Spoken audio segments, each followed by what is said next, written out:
secret fourfold word, the blasphemy against all gods of men. Curse them, curse them, curse them. With my hawk's head, I peck at the eyes of Jesus as he hangs upon the cross. I flap my wing in the face of Muhammad and blind him. With my claws, I tear out the flesh of the Indian and the Buddhist Mongol and Din. Blastium Veda, I spit on your crapulous creeds. Let Mary and Violet be torn upon wheels.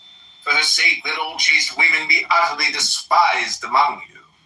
Also for beauty's sake and love's, despise also all cowards, professional soldiers who dare not fight but play. All fools despise, but the keen and the proud, the royal and the lofty, ye are brothers, as brothers fight ye. There is no law beyond do what thou wilt. There is an end of the word of the God enthroned in Ra's seat, lightening the girders of the soul. To me do ye reverence, to me come ye through tribulation of ordeal, which is bliss. The fool readeth this book of the law, and its comment he understandeth it not. Let him come through the first ordeal, and it will be to him as silver, through the second gold, through the third stones of precious water, through the fourth ultimate sparks of the intimate fire. To all it shall seem beautiful. Its enemies who say not so are mere liars. There is success.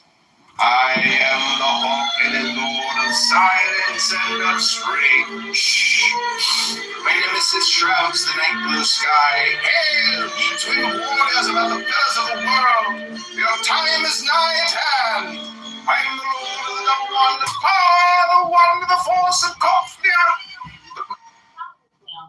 That's it. I'm not going to follow you. And I said I'm not like Puerto Ricans.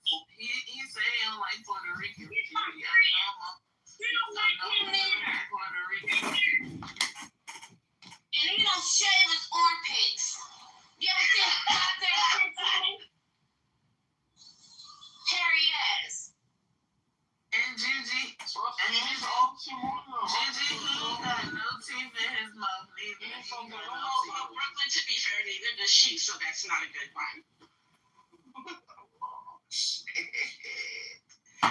Yeah, both toothless. Damn.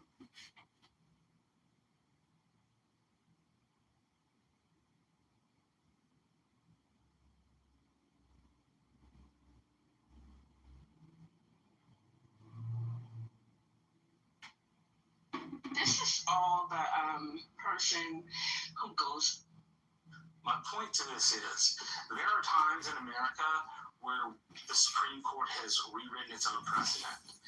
On the arguing of Roe in the 70s, one of the most important justices over the last, say, 50 years, Ruth Bader Ginsburg, said in her concurrence that she believed the legislature needed to make the law.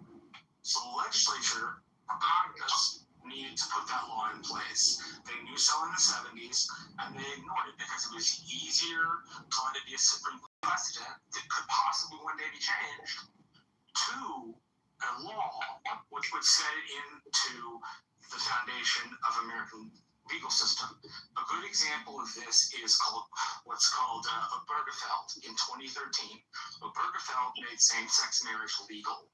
As a consequence of making same-sex marriage legal, the Congress under the Joe Biden administration in 2023 passed the Marriage and Equality Act, which enshrines in federal law the right for gay, lesbian, and transgender couples to live together under American law and be treated the same. The reason I'm juxtaposing these things is to note that, one, the Congress felt was so important they put into federal law. The other they ignored and let what amounts to a hope and a prayer, because you can't dictate the Supreme Court to where it was. Now, where I do think you have a point is that there were two justices in particular that talked to several members of the Senate and said they were going to be no's on Dobbs, which is the case. And they ended up being yeses on the case. And by the way, I think that's a Marshall, very quickly, Dobbs, as you well know, came from Mississippi. It was a Mississippi case, not a Texas state. Continue. Yeah, so Dobbs then doesn't make it illegal. They throw it back to the states. My state, and this is why I don't like the guy's attorney general very much, put in an incredibly restrictive abortion bill. Had an exception for rape, incest, life of the mother. There was this woman who went before the court, the process laid out in the bill.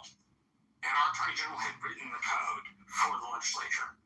And he then sued on the exception that he wrote into code. So he's kind of a POS. So like that guy I would call pretty bad. But not all do it. Now they all invoke Christianity, but that's a facet of being Texas rather than anything. So they may invoke Protestant Christianity in the East and West Texas and parts of North Texas, but in the Rio Grande Valley, it's Catholicism. I live right next to Mexico, so it's always couched in those terms. So I can understand not wanting to be funded by public money, but again, I think the Texas textbook or the Texas Education Agency will probably give teachers enough room to teach alternate text, which is, if you're going to go over one literary thing for religious texts, it makes it incredibly valuable, not because you're trying to be equal, but because it's valuable to read other stuff into the people's way of thinking. But I agree with Jason. This is not what y'all think it is, because they have been reading the Old Testament in Texas high schools since before the 1990s. It never stopped. It was just always in English and always the Old Testament. The only difference is it's mandated in law now. Sorry, go ahead, Thomas. Yeah, again, there is a difference between teaching the Bible and teaching history of Christianity. And what I've heard is like, I'm also talking about English. English too. English is a literature course. You read literature from when I took literature, we read, for example, Gilgamesh, right? So we read the story of Noah because Gilgamesh is the story of a flood. And historically, all the flood stories in the Fertile Crescent kind of go together. So they had been doing this for a very long time. I may depart from Jason here, but I don't think you should mandate reading particular religious texts ever. I think it's a bad idea. I think they should suggest you could do these three and make it a rule that if you choose one, you got to do most. So everybody knows, because as you said, we're in a different place. But again, Texas is also just very culturally Christian.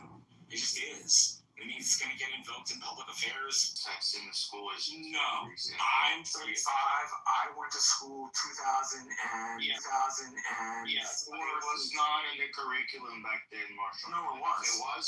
Well, It wasn't in the curriculum. If it was back then, right, there was a time where it wasn't, and then it was added again. No, it's public school. No, it was mandated to read in freshman English. You had to read Exodus, the story of Noah, and you had to read the story of Moses. Marshall, maybe your school did that, but it was not mandated. I was under the impression that it was. Okay, so you're confusing things here. The whole point of this is that there are now rules at the state. Yeah, and rules at the state level, right?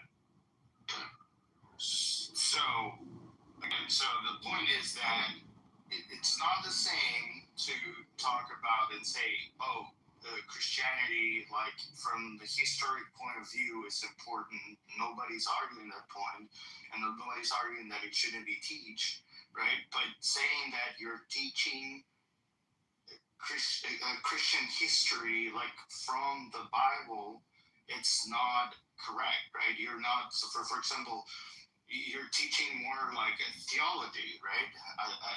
That's you would try to learn from the Bible. You will try to learn like moral statements, like how to behave morally and what is good and what is bad and what God wants from you, etc.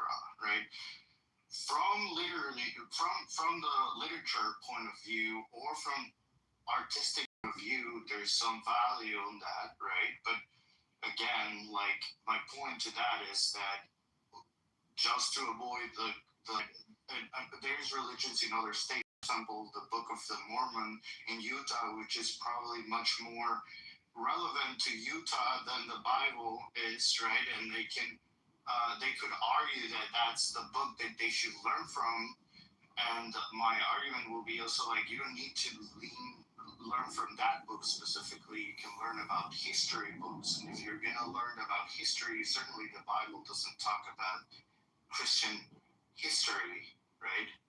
It doesn't tell you what happened in the 1500s when Luther separated from the church and what the reasons and what were the consequences and where the states that are the countries that were founded, right? Coming to the history of America, right, and the founding fathers and all those things, they were deeply religious. They were not necessarily Christian. They were deists. And I mean, I guess there's a whole conversation and argumentation against this kind of like where's evidence that they did want that, right? Like, I think you bring up Thomas Jefferson, but on top of like that specifically, he was like redacting drafts of the Constitution where he removed certain things that sounded more religious, and he tried to go to things that were more secular. I think one is like when he says that we believe that these truths are sacred and something we believe these truths to be self-evident that all men are created equal. Yeah, he replaced it for self-evident, right? It was sacred, and then he replaced it for self-evident because that made it sound more of a secularity, which was very intentional.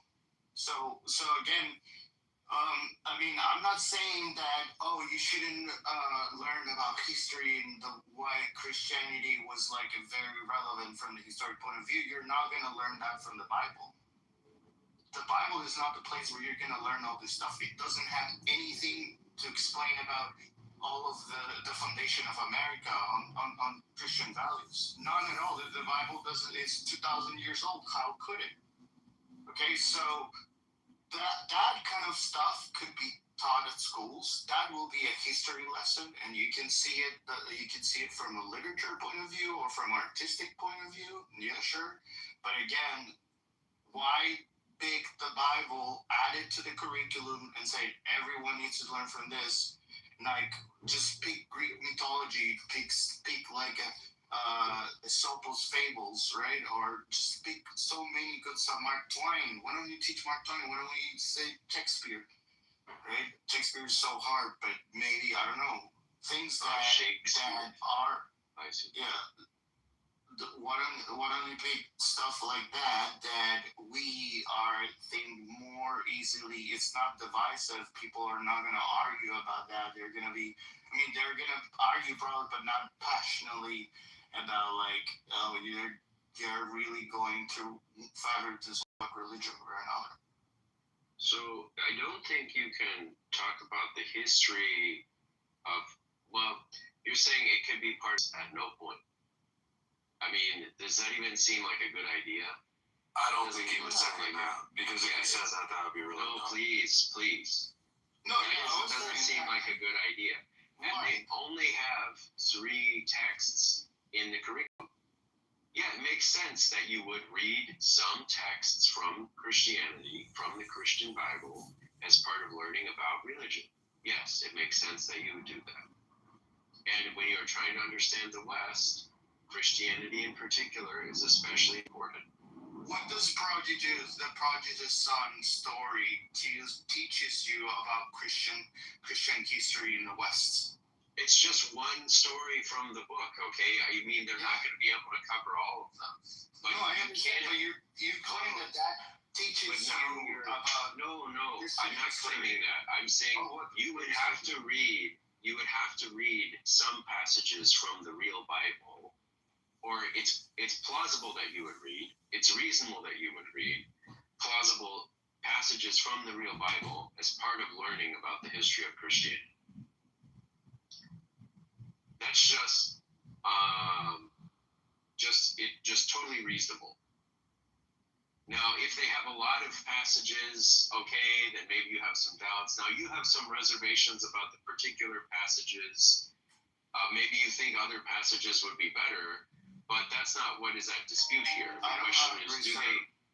That's not true. I don't have reserve. Well, you're saying, well, the prodigal son. What does that have to do? Well, the thing is, I don't know. I'm not Christian. Okay, I'm not Jewish. I'm Buddhist. I don't know what's in these texts. Okay. You don't know what is in the project. I know. Yeah, that's what I just said. I don't know. Okay. So. And you argue that to understand the West, you need to you made an assumption, Carlos. Why would I say that? Because I'm learning about the history of the West and I don't know anything about Christianity. Okay? And so I start reading these texts where people talk about various things about God and messages from the Bible, and I don't know those things. Okay? Because I'm Buddhist. All right? I've been Buddhist for like 25 years. So I know about Buddhism. Okay? I started learning about Judaism and all of these kinds of things in order to learn some of these things. So, but not because I believe in them. So all I'm getting at here, Carlos, is even if we just accept the premise you offer that you should study it as history, okay, then you would read some original texts. That makes sense. To read some original texts as part of history. And 3 religious texts over 12 years is not too many. Okay, 3 passages. You're not reading the whole thing. Okay, the whole Bible or something. 3 passages over the course of 12 years is not too many. It seems like too few. So, yeah.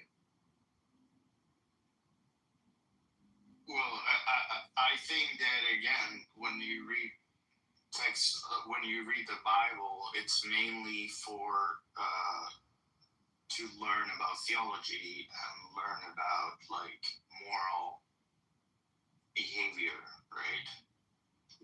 How you should behave, and like what God wants us to do, and all of those things. And there is you cannot say that that's not how it's going to be taught at schools, right? Because they're reading from religious texts. Well, Carlos, they're not supposed to take it in that context. They're supposed to, as far as I understand. However, I think it opens the doorway for that to happen. What they're imposing to do is teach it as an English lit course, like just as a story, i.e.,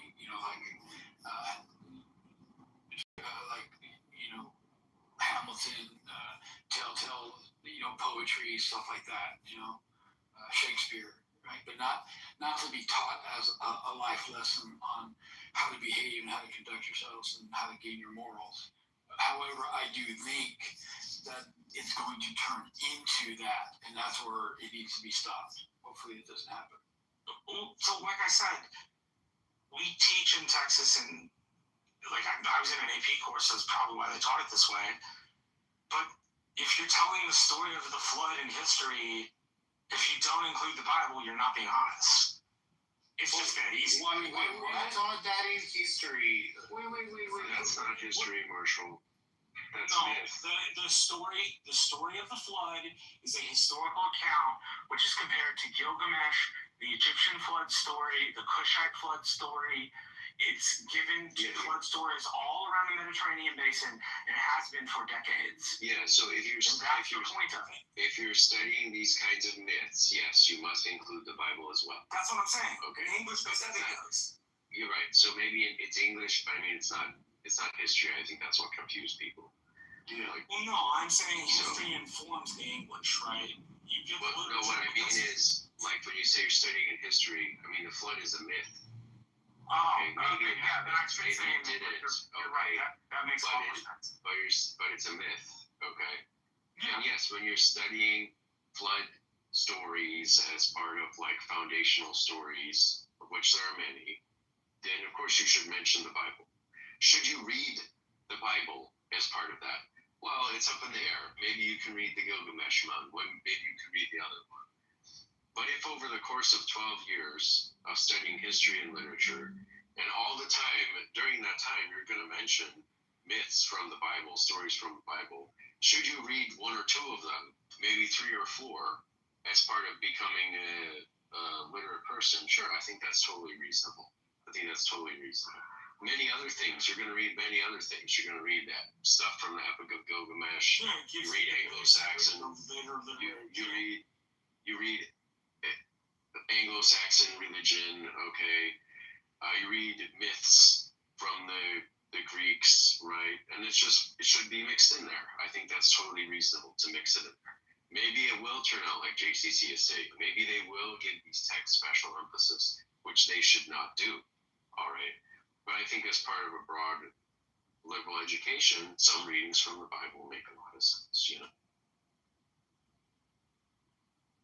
I just would say that I didn't get like extensive education on religions until I got to college. I took elective courses.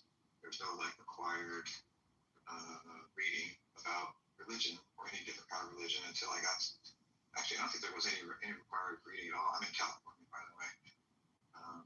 The other thing too is like, I mean, there's tons of private schools that by tons I mean there are a lot of private schools where parents can send their children to get a religious education or just like a Christian history kind of education. You know, there's lots of places for parents to do that.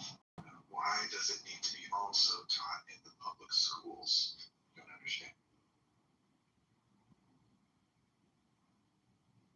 We did read Beowulf, for example. We did learn about Virgil, the Aeneid. We learned about Homer and the Odyssey. To appreciate other literature that comes later. For example, if you want to appreciate Shakespeare, you know, knowing something about the Germans and their beliefs, knowing something about Christianity, all contribute to that. And that's part of their plan, part of their program. So, I'm not saying you have to do it, but there's no reason you don't have to do it, you know? There's no reason it's a crime or that it undermines the fabric of the country. Just the First Amendment of the Constitution. I think you got to make that argument because merely mentioning Christianity in the context of many other religious things or reading Christian texts in the context of many other religious texts is not recognizing an establishment of religion, you know? Well, isn't the number of days limited to pick up in public schools? And so are they going to get into the Sikhism? Are they going to get into evangelical baptism? You know, Southern Baptists? Are they going to get into Calvinism? I mean, there's so much there that what you omit is almost an establishment of what you're covering. Well, arguably, what you omit is a violation of the Constitution. But, so you bring up Church of Scientology? Religion goes down rabbit holes because since the Constitution, we've spawned, here in America, another dozen religions. Okay, and I may be wrong, but it sounds like what you're arguing is what is and what is not a legitimate religion. What I'm stating is if you talk about one religion in public school, arguably you have to talk about all of them, otherwise it's a constitutional violation. Sure. So again, it's a rabbit hole of it's not going to happen. They're not going to pick up enough subtleties to talk about, you know, 3 flavors of Judaism, a dozen flavors of Christianity, 2 or 6 of Islam. Yes. Buddhism, like yes. Okay, so arguably the best solution is not to talk about any of them. I agree with Elliot. Which then, when you try we should teach this stuff as comparative religions. Its importance is an important part of people's lives, and comparative religions is probably the best place, this type of class where you learn about religions, about the beliefs and traditions that go. Not in public schools. Save it for the university level. It could be a part of a social studies class. You should study culture, anthropology. They used to teach in old parochial schools, and it had a habit, like the Jesuits do it. The Jesuits teach comparative religion in high school, and the rationale is that being able to see what everybody believes makes you a more critical thinker. It's just like philosophy. I just Googled some Supreme Court cases. The first one that popped up was Abington School District versus Schmidt, 1963. Let's see, I'm going to read primary holding. Public schools cannot sponsor Bible readings and recitations of the Lord's Prayer under the First Amendment's Establishment Clause. Because of the prohibition of the First Amendment against the enactment by Congress of any law respecting an establishment of religion, which is made applicable to the states by the 14th Amendment, no state law or school board may require that passages from the Bible be read or that the Lord's Prayer be recited in the public schools of a state beginning of each school day, even if individual students may be excused from attending or participating in such exercises upon written request from their parents. I'll put this link in the chat for you guys. There's a bunch of other court cases like this. The precedent is like that. This is unconstitutional. Then somebody should sue. One of the things I learned about the federal system, which I think is most consequential, is a lot of the times when things happen, if you don't have the money and the wherewithal to find somebody who has the standing to go before court and adjudicate the matter to begin with. Because I agree with you. Steve. Look, yes, sir. Yes, sir. I was just going to ask if you could post the letter to the Danbury Baptist. I'm sorry, post what? I sent you the letter to the Danbury Baptist from Thomas Jefferson. It's where the idea in America of secularism. You want me to post it in the group chat? The group chat at the top, whichever is easiest for you. You got it, buddy. No problem. Thanks, man. What you're posting here, Elliot, just has nothing to do with whether you can assign the reading in a course. It's talking about an assembly that is at the beginning of the school day, right? That's one of the things it says. It says that, plus it says, let me scroll back up. The first sentence says public schools cannot sponsor Bible readings. Okay, that's the first sentence. Cannot sponsor Bible readings. And if they're readings about like David and Goliath, that's a summary. That's a summary provided by Josiah. Yes, but I'm saying if you look at the holding is when they say readings, they're talking about when you have a Bible reading in the sense that a church has it. Like we all get together, we read this thing, right? That's not the same thing as an assigned reading in a course, which obviously a school can assign. Even a state-run school can assign. Like let's say you have a comparative religion course then the teacher can indeed assign a religious text of any kind, including the Bible. So this is talking about ritualistic religious activity. It's talking about that too. It's not talking about just that. Okay, a teacher whose salary is paid for by the American taxpayer, say Texas residents, Texas citizens. Public school is sponsoring that Bible reading. That's what they want to do. That's not a Bible reading in the sense that is meant here, okay? Because you're just reading the summary and you're using the reading in an equivocal sense. Here they're talking about a Bible reading in the sense of a recitation or an organized religious study, that the Lord's Prayer be recited in the public schools of the state at the beginning of each school day, okay? This is talking about an assembly text may be assigned. I think that's not manifestly like it's chapter years.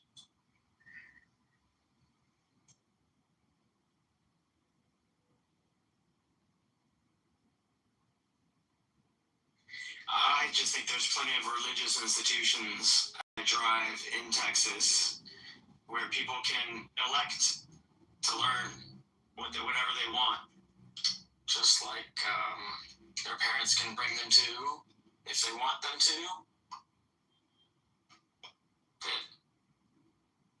K through 12 mandatory doesn't sound like an elected. No, it's mandatory. Yes, it's mandatory. even over here in California, which we're more liberal, left-leaning, I can't drive even 2 blocks without passing a church. Okay, they're just everywhere. There are tons of private schools over here that are, Catholic private schools, usually mostly Catholic private schools, but there are Protestant schools over here as well, where, third graders, I don't know if you read from the AP that I posted earlier, Jason, but in the AP article about this, just says that, by the fourth grade, children will be learning about Jesus. Okay, and Christians think that Jesus is God. Right, so they're learning about God, Jason. That's what. But where is that, please? Where is that, please? Let me get it. I'll post it. Let me get it. I mean, like city or state is what I'm asking. Okay, this is a state law in Texas. It's a state law in Texas. Okay, thank you. That's all I needed to know. And it's like a ruling by Texas School Board. I think this. Okay, yeah, it's a state regulation. Regulations are also if it's a state law, then all the school boards would have to follow it. If it's optional, then it would be each individual school district. No, it's required. It's a state law, is what you're telling me. Okay. Well, yeah. Okay. So, and I think one of the confounding things here is reading religious texts is common in high school.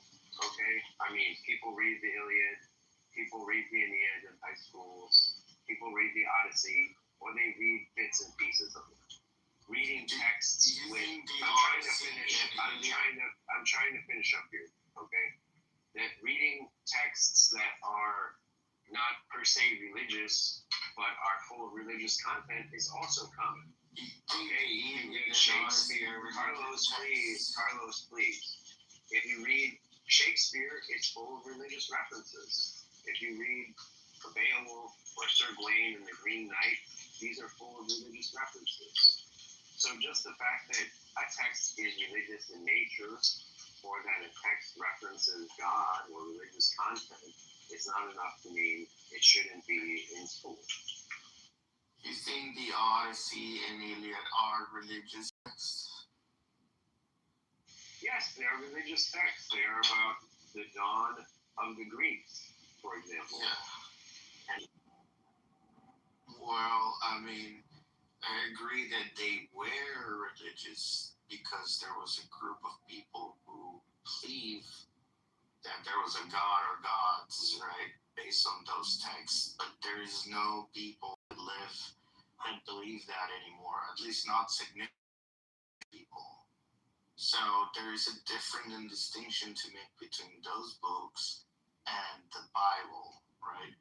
The Bible is more in line with what the Quran will be, or the Book of the Mormon. That those are religions that pretty much people will take scripture and they believe on that as is the word of God. Nobody believes that Zeus is God anymore. But I'm not sure what that matters here, because does that mean it's not a religious text because you can't find anybody? You can't find it. You certainly can't say for certain that no one believes it. Okay, that's actually really. Please stop interrupting me, Carlos. I'm trying to make. I'm correcting. Package everything up here. Okay, don't correct me. Correct me when I'm done. Okay, that will be much more order. All right. You certainly can't say with certainty that no one believes it. But okay, it's hard to find a person who believes it. That's probably true. But does that make it not a religious text from a legal or public policy standpoint? I think that's pretty vague or tenuous. I think, for example, if the government insisted on rituals of Greek religion and of ancient Greek religion, that would be seen as violating the First Amendment and establishing a religion, even if the religion is a dead religion. Okay, it just doesn't matter from a public policy standpoint. I don't see why you emphasize that point so much. So what is important to you about that? Again, I'm not saying that you cannot find someone who will believe that Zeus is a god, right, or Thor exists or whatever. There's not a large group of people who believe on that, and there's certainly distinction, right, between what is mythology and what is like a religious text. And I'm sure courts will make a distinction between someone who's teaching the Iliad and teaching the Bible. Pretty sure that all the people here will understand the difference between what is like the Bible means for people who believe in Christianity and what and the Iliad book, right, from artistic literary or historic point of view, right, that they are different.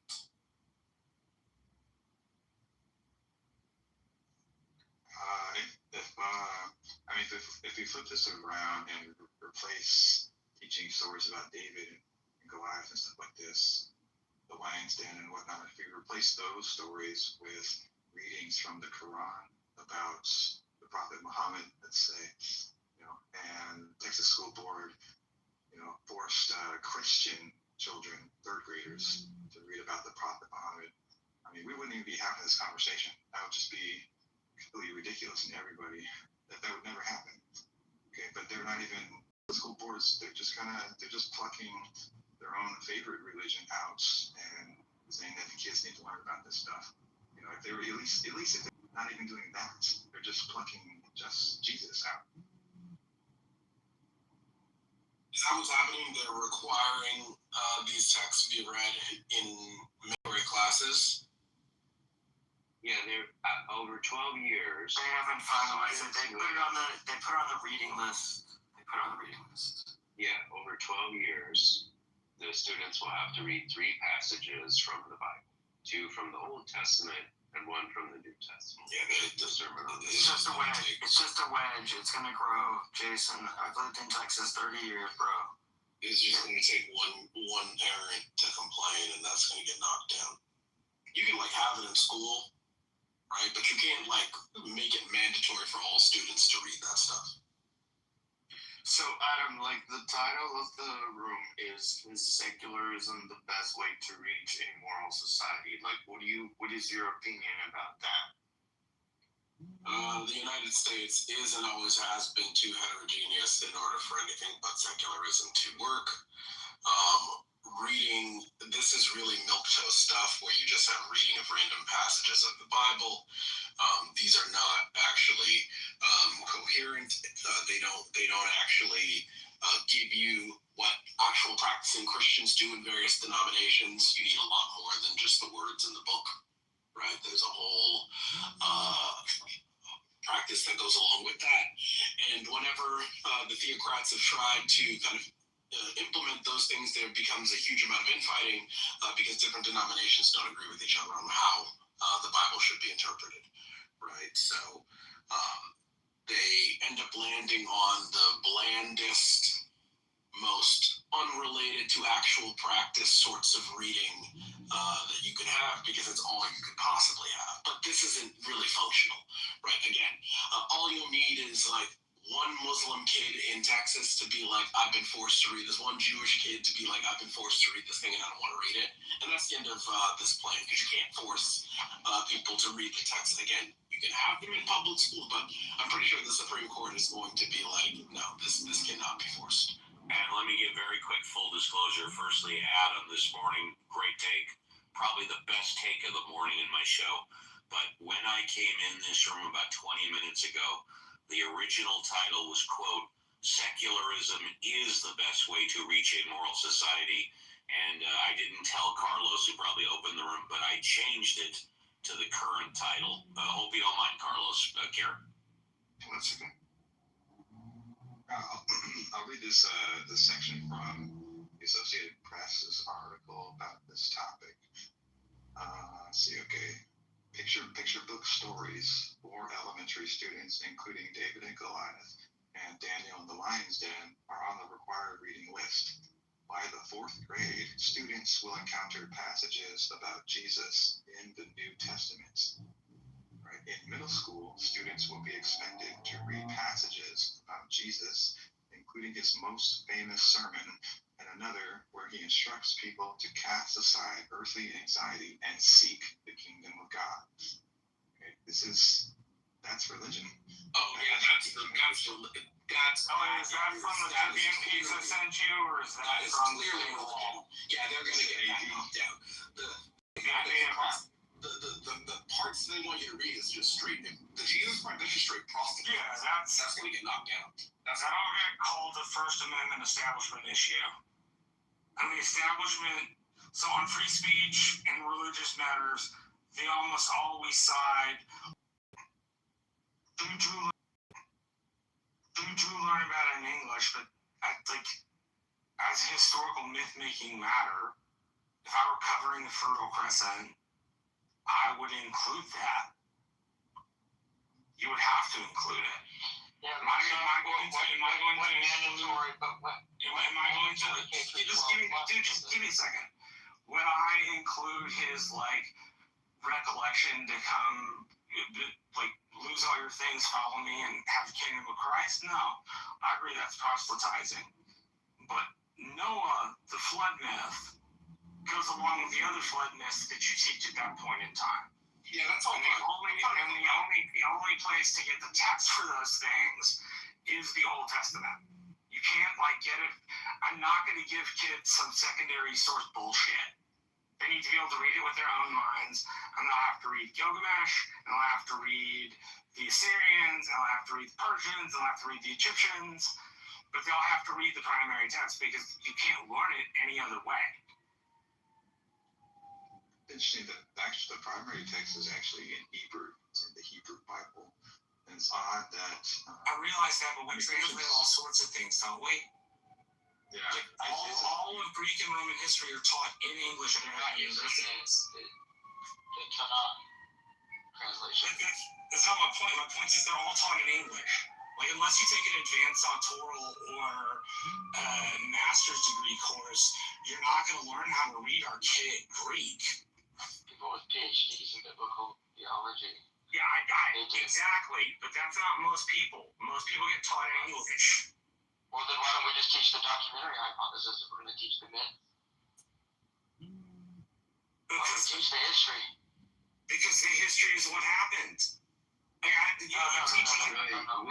are going to teach the history, David, but as part of teaching the history of things, you sometimes it wasn't written by sometimes up until 150, 200 years ago. People thought the myths are not people didn't have education at universities where they could interact with people that knew the primary text and they could suss out the bullshit. They lived under a fucking monarchy that had divine right of kings. This is ahistorical to act like comparative religion shouldn't teach how people who go to seminary know the Bible was historically constructed. They don't learn some other way. No one's saying that. No, stop, Marshall.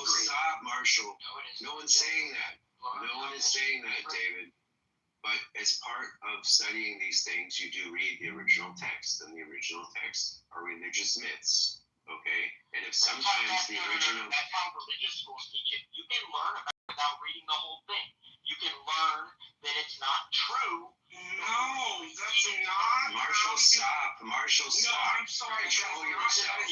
Control yourself, Marshall. That is not how you teach history ever. No, look. I'm not talking the documents. In a seminary, they know the construction, and they don't come out and talk to their parish. They don't know this shit, but it's true.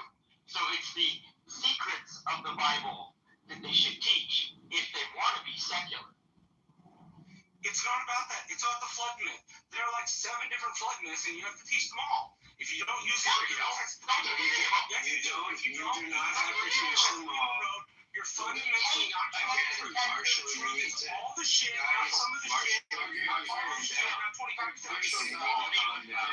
Stop being so angry, Marshall. One time at a time. Stop, Jason. Don't attack people. Not an elective. What class do you take that in? K through 12 in public schools.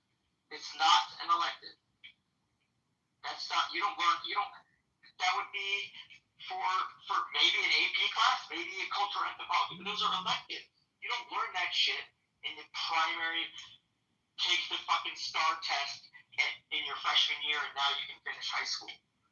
Texas testing, I can speak firsthand. My children are in these schools.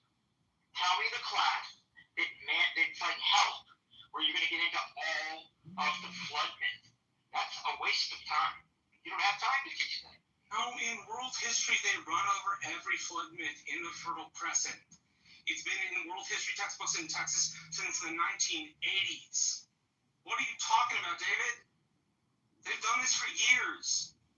Like, what's the difference? Like, okay, you don't like the Old Testament text. If you're willing to have Gilgamesh read, if you're willing to have other texts read that apply to the gods of those people for religious blessing and forbearance in their journey. You have to teach them all, or else you're not teaching the truth. It's just that simple. I'm fine with it. Tell me the grade, and I'll go look at the text for the world history. It talks about these. David, I said it works teaching that way. I said you would teach it that way. He said it's in 8th grade. He said it's in 8th grade. Great text. I'll go look it up. Yeah. So you're learning. You keep on saying, Marshall, that the floods are history, which I thought we agreed that they were myths, but now you're saying no. So you think it's history? You think it actually happened? Depending on where you look at, from 20,000 years ago, there was a myth that had happened in the Black Sea. There was one that had happened in the Mediterranean. And there are sketchy amounts of archaeology that would give you some sort of historical direction. They're not real. When you teach them in history, you don't teach them as a matter of faith. I teach them as a matter of historical record. Right? Exactly. You think that they actually happened. Which means I teach the text, the anthropology, and the archaeology all in one, because that's the only way to get an honest reading of it. I don't think this happens in public middle school. I didn't say it happened. Y'all are reframing what I said. I didn't say it does happen. I said would happen. What I'm saying happen this way because that's the most accurate way to teach the subject. But we're older. That's like a college. Only useful if you teach it accurately. But Marshall, that's like a college way of teaching. History in like middle school is you don't read primary text as a kid. And yes, you did. I read paragraphs in all my history books. Literally all my history books. It's textbooks. It's textbooks-based education. I mean, it's true. Okay, maybe I went to a super special school, but I got figured out stuff all the time in high school, and I was in the CP classes. I'm not in the AP classes. So for the very basic of Texas education, that's what they did. And now people are complaining about this. If that's Texas education, then we're doing a damn good job. Well, they taught you that floods are a matter of a fact. Like if they actually happen, that shows the failure of the system. Floods teach they're a part of the historical record. How come it's a myth? Marshall, it's a myth. It's not the point that it's a myth. Marshall, it's written down and you combine it with anthropology and archaeology. Stop repeating yourself. You're repeating yourself in a confusing way. You keep saying it's part of the historical record. Stop fucking saying that.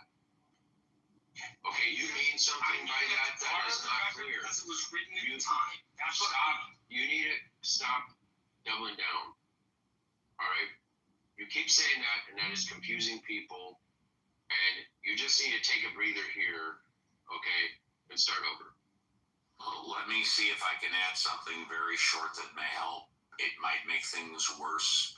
The way I look at it, which again could be wrong, is that it's a historical fact that there was a flood. The myth is whether or not the flood was worldwide, but that's just the way I look at it. What flood? Do we know the year it happened?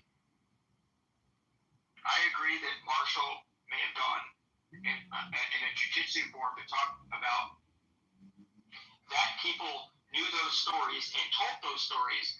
That is history. Fine. But I think at Gibraltar, that flood, humans weren't around. Yeah, and as far as... like the Columbia Valley in Washington, maybe Native Americans have myths around a flood, and I would believe that. But having a flood myth being universal means all of them can make shit up, or that shit travels around.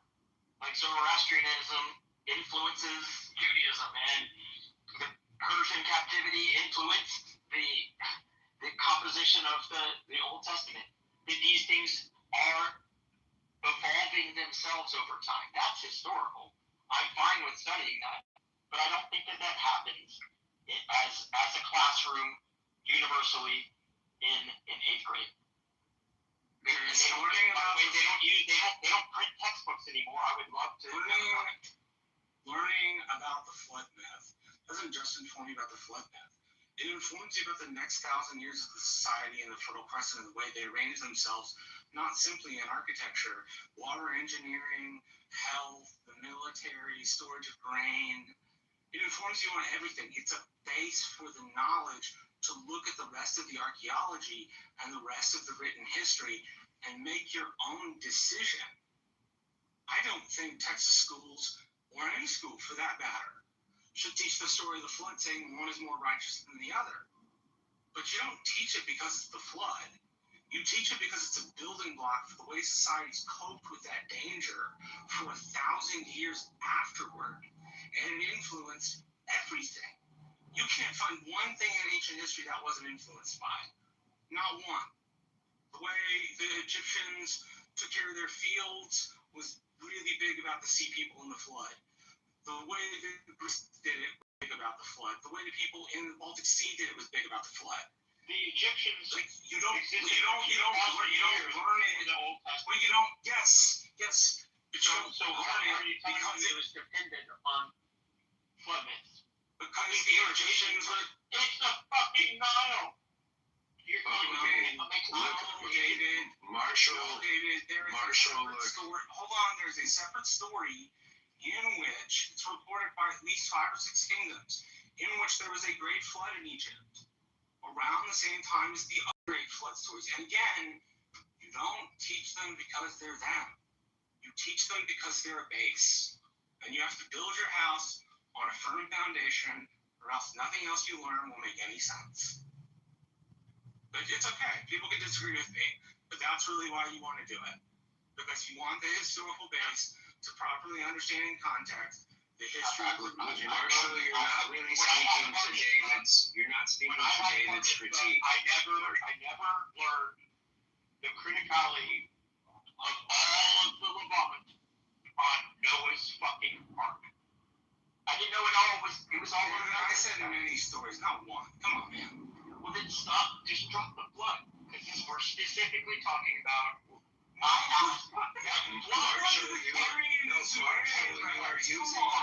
Marshall, you are speaking in an unclear way. Okay, what you mean, Marshall, is that these flood myths are important. They are relevant. Okay, when you say the flood, Marshall, what it communicates to people is specifically the story from the Bible, which is not what you mean. All right. No, it's not what I mean. And so you need to clean up. You need to clean up what you are saying. And also, you need to say a lot fewer things all at once, all right? Okay. So, on the one hand, I agree with Marshall. Yes, this family of myths is important in understanding the Middle East and the Fertile Crescent. On the other hand, I disagree with Marshall that you have to teach all of them in the sense that you give all of them detailed study or something, or you have kids read all of them. Honestly, if you read one, that's probably more than most people will ever do in their whole lives, and that's probably enough. But yeah, is it relevant historically? Yes. I'm not sure about the incredible emphasis or weight given here to it. And I don't think that there's a disputable point here at the point where we say, well, there are flood myths, and you probably should know about them to understand the Fertile Crescent and the Middle East. I mean, what is there to disagree with there? That's easy. Nobody's disputing what Marco was saying. Like, people, this stuff isn't part of history. Like, people believe in this stuff. They organize their lives around religion, different kind of religious ways of ways of being, and we're like, that's real. Like that shit actually happens. Yeah, people should know about that.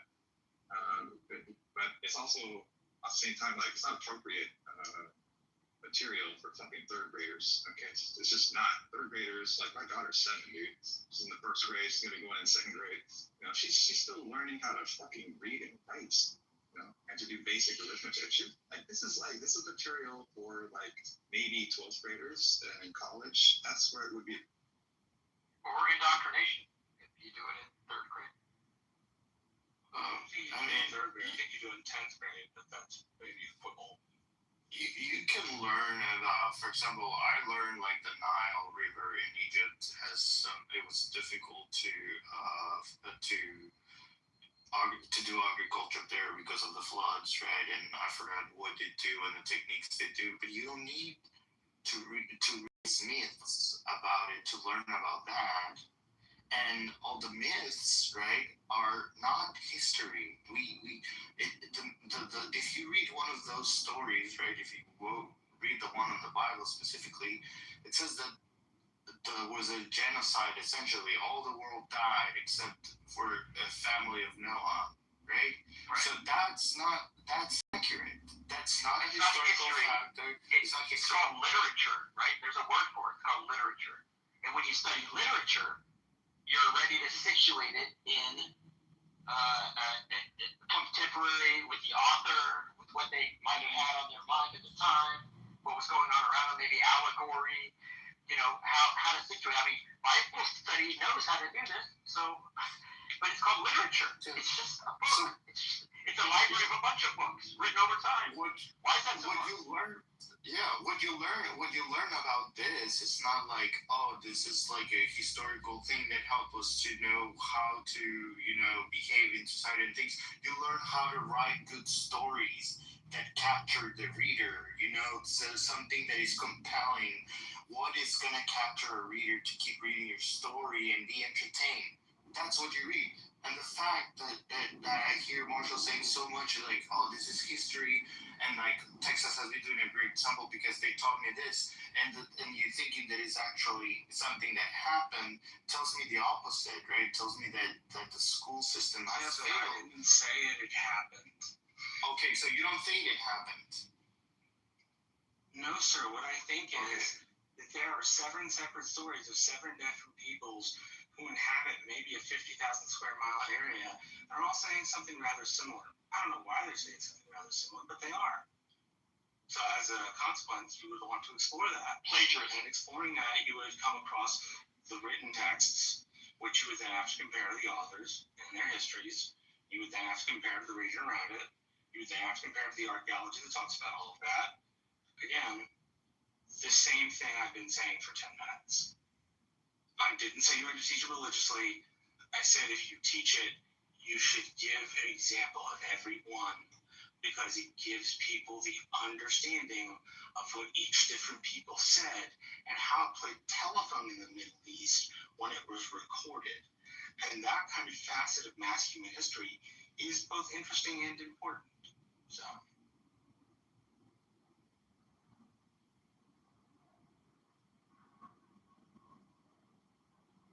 Yeah, it just doesn't necessarily need to be taught in school, in grade school. You could study it later, like I studied the flood specifically. There's so many things you could study, the aging or whatever. I do think, though, that for a person who is raised in the United States, who is raised in Western society, it will help them a lot to have some conversancy, some familiarity with the Bible as ordinary Christians understand it, to understand the people around them and the society that, our society evolved from. And that's kind of a unique thing about Christianity in the Old Testament. They have that relationship. Whereas like the Tao Te Ching or the Sikh texts don't, I kind of mellowed in my old age on these topics. I would have probably been more against it when I was younger. But now I'm just like, it's fine if my kid reads it. I mean, it's not like my kid's going to end up being a Bible-thumping Christian, right? Because, like, she knows that I don't value that, and we don't go to church. And reading paragraphs of the Bible is not going to turn her into an evangelical. It's just not, right? It's not effective in any way, right? These people are sending their own kids to Bible study, and their kids are leaving their churches at very high rates. So I'm not really Of the problems with the last 10 years of burnout of quality teachers in the public school. I believe They that. don't pay them for shit, yeah. So, which what doctrination do you prefer your child to have if it's not biblical? What other form of doctrination does he prefer? Well, I prefer my Scientific. I want my kid to be indoctrinated into the ways of, like was just stated, science, right? I'm a scientist by training. So is my wife. My father-in-law is a doctor. I want my kids to be focused on that. Or don't you I don't want really your kids care about to like have the freedom to choose what they want rather than No. In fact, I don't want that. No. In fact, what I want for my kids is I want my kids to be rich, right? And I want my kids to be educated in things that would rich in what way? money. The only way that rich means rich. Rich means money. That's what rich means. I have my kids in an extremely elite prep school. I'm spending $120,000 a year in their education, and that's what I want for them. I don't want them to feel like they can go to school and major in underwater basket weaving because I don't support that. No, I do not. I do not support them going to school and getting a degree in philosophy or theology or any of that shit. No, we're doing tiger parent stuff over here. And if other people want to raise their kids to do this stuff, that's fine.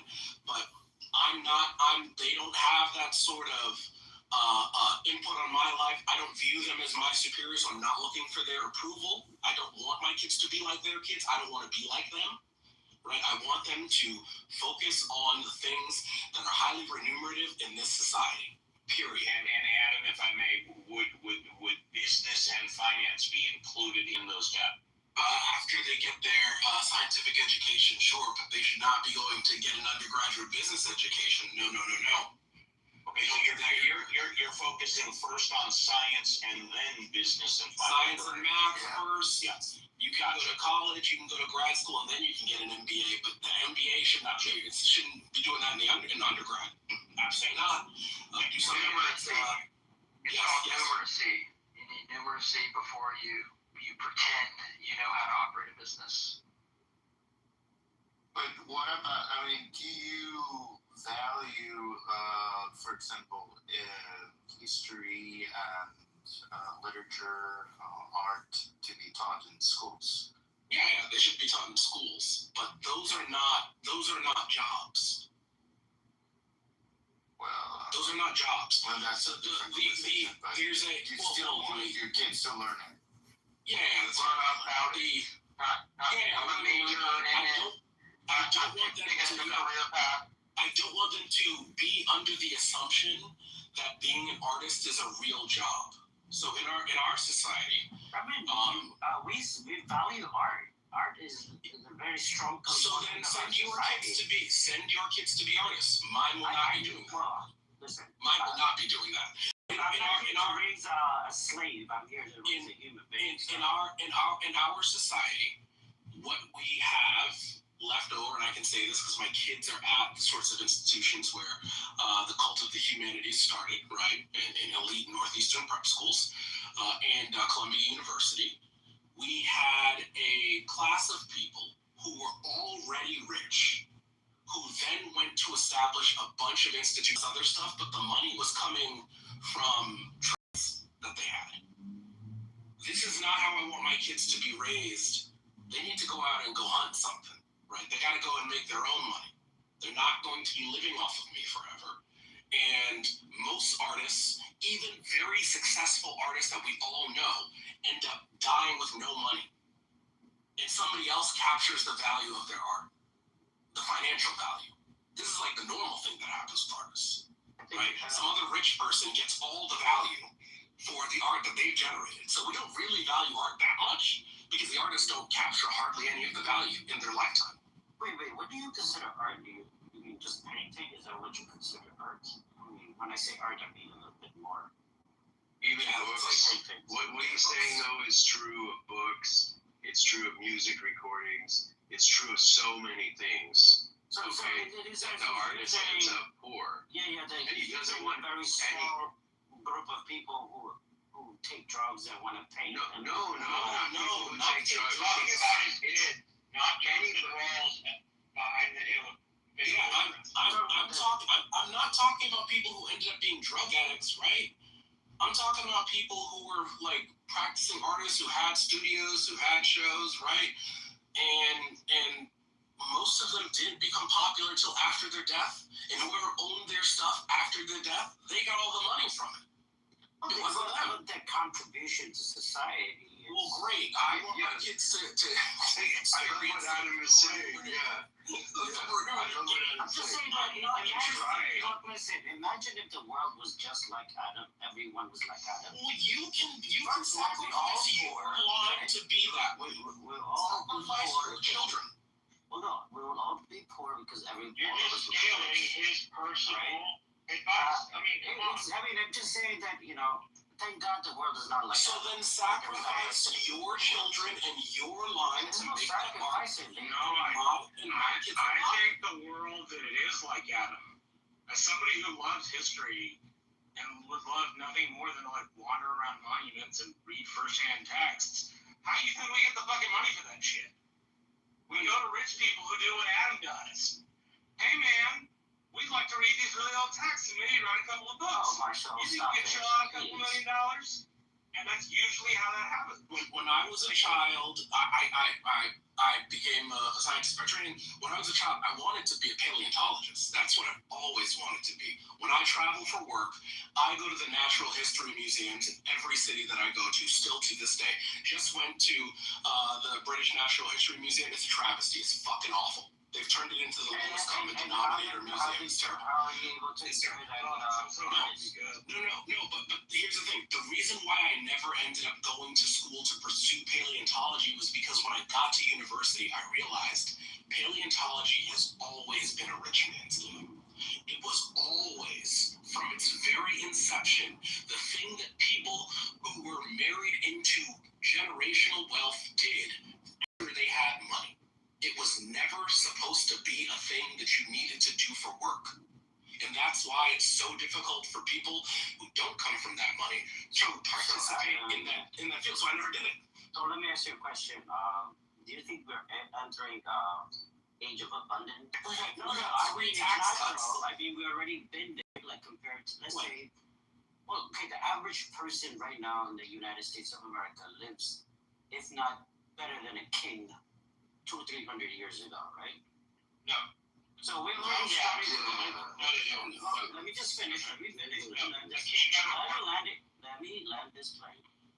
Average American has access to a toilet when it was only a king who had access to a toilet. Things like that show that we've been progressively entering the age of abundance. So for you, Adam, to think that you still have this mentality of a caveman, vying against others, and it's a bit, I don't know what to say. What are you talking about? Reduction. So there's this weird thing that he's doing where he's talking about absolute increases in material well-being, and I'm talking about relative position. Yeah, but I'm saying that you're I'm clearly talking about relative position within your society, right? I want my kids in the society to exist to be at the top of the society. I don't give a fuck what it looked like 300 years ago because my kids aren't living 300 years ago. I care what the kids who sit next to them in school have and being above them. That's what I want my kids to be above. I don't want my kids to be middle class, right? So I am doing everything in my power to make sure that they won't be middle class. That's what I'm saying, right? So bringing up what it was like when Henry VIII was on the throne is immaterial to what I'm doing in terms of raising my children. I don't care. All I'm saying is that you're not going to raise them to be the kids of the future because they're going to suffer based on what you're saying. They're not going to thrive. Let me just finish, dickhead. Sin, do you have children? What you're saying Do you have children? Why do you need to let you finish when you start saying Sin, stupid does shit? Sin have children? Just allow me to Sin, finish. do you have children? Yes. What are you doing with your children? What kind of school do I'm you giving them all the support they need to be a proper human being. And they choose what course. I don't deny them of religion. I don't push religion down their throat. But the Bible is available for them to study if they want to. What is your background? I find Where's it your family from? I find it very interesting to study the Bible, and I think it's a good story to share with them. But it doesn't mean that they have to study like they studied math, right? What level of education do you have? College degree. And where is your family from? What is this, an interview about me? No, this is actually quite important, right? Where's my family? From East Africa. Yeah, you should focus on getting your kids some money. Oh no, I got the money. So all they need is a. Oh, you have the money. I have the money. Yeah. All they have to do is I rest my case. Your Honor, look, I have the money for my family. Like they could go to school if they want to. If they don't want to go to school, it's up to them. I'm not putting pressure on them. Wait, you already have family money? No, I made my money. Okay, well then I rest my case. You don't rest your case. I'm not, like, that's not the center of my life. If I had less Kitover's, like, you're obsessed with being part of, like, the I don't understand why my choice, I think you feel insecure about your choices. No, I feel that's why my choices grate you so much, because you feel that I am inherently discounting your choices by not choosing to raise my children the way that you chose to. No, you can raise them all, but I just feel like they're gonna have a lot of trauma in their life. I don't think so. At some point, and I think they probably most likely, and I hate to say this to you, Adam, but more likely than not, they probably would not have a relationship with you. I don't think any of that is likely. Well, let's just say that we keep it on record, the replay. I don't think any of that is likely. Allow me to take 1 minute for my personal experience. I raised 2 children. They're in their 30s right now. When I was raising my kids, I would say I'm sort of in between Sin and Adam. I stressed that I wanted them absolutely to get a college education, and I said that me and my ex-wife, we would pay for all of their needs, reasonable needs, to get a college education, undergrad degree. We didn't care what it was in, but the way I was raised when I was young, college education, any education is something that nobody can take away from you.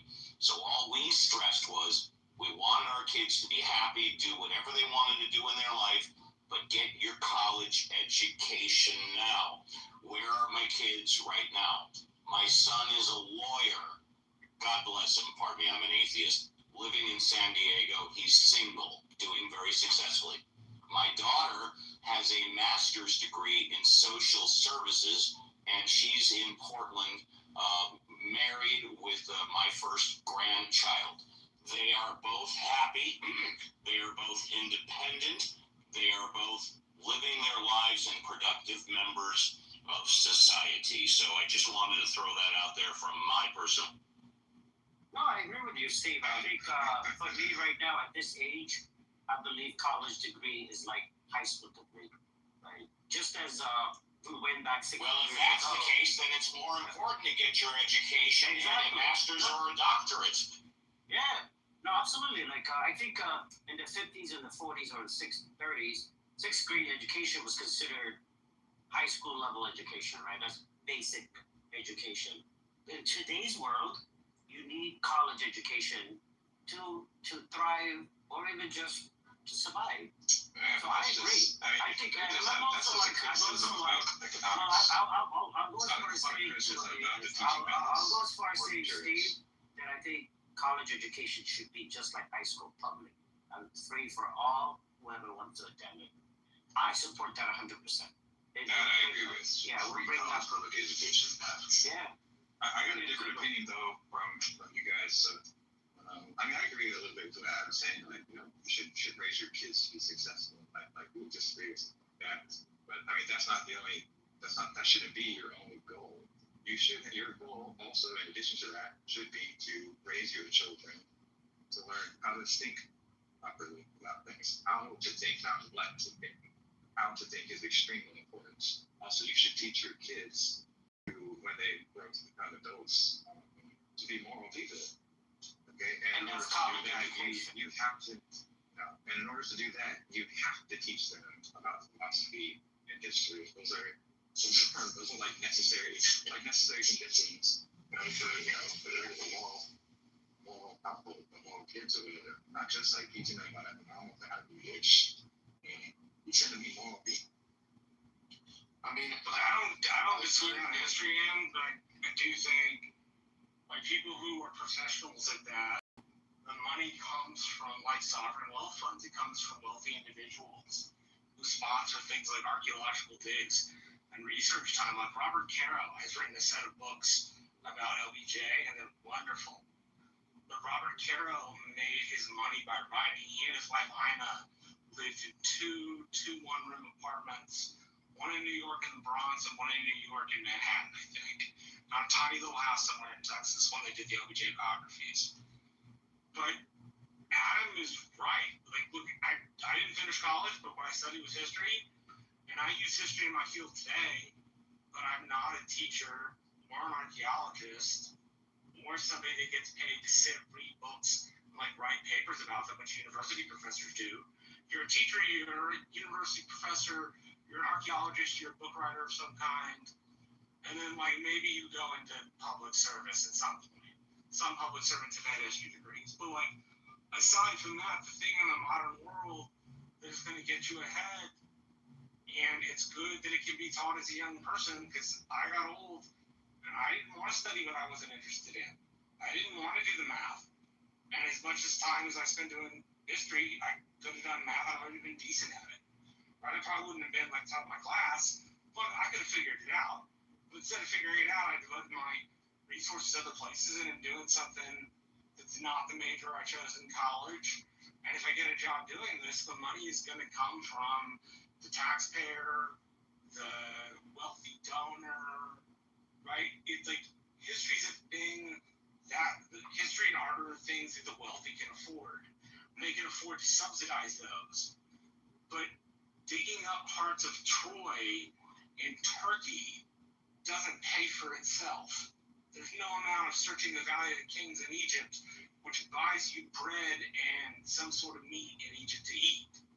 Right? So, Marshall, do you think that they're just throwing out something that's wasteful? Do you think there's no value in digging up pottery? I find immense value in it, which is why I want, and Adam, I say this with love, the elitist that you admit you are, when you make your millions, to be interested in funding that sort of stuff. Obviously, you do science, but, like, the funding of the arts and the histories is, like, great.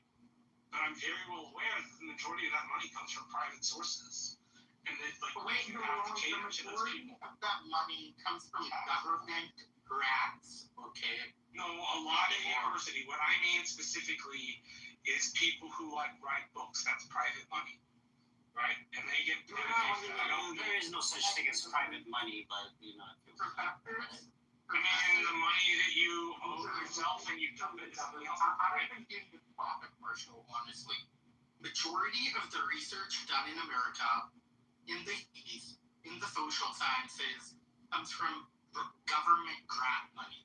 It does not come from private donors. This is completely false. Well, I agree with you. Private donors, because when I'm Marshall, here's the thing. So, one at a time. There's an archaeological dig in Troy is almost guaranteed to be coming from some government entity. Some government is sponsoring that dig. Now, I do agree with that. I said no. That's what I said. No, Marshall, you gotta remember, a lot of this money comes from government, keeps the door open. But let's say there's a special thing that they need to do, then they'll go. You guys do know that you can go on these digs as a non-expert who has a real job, right? Like, you can go. I have the hardest time. You can volunteer. You can. They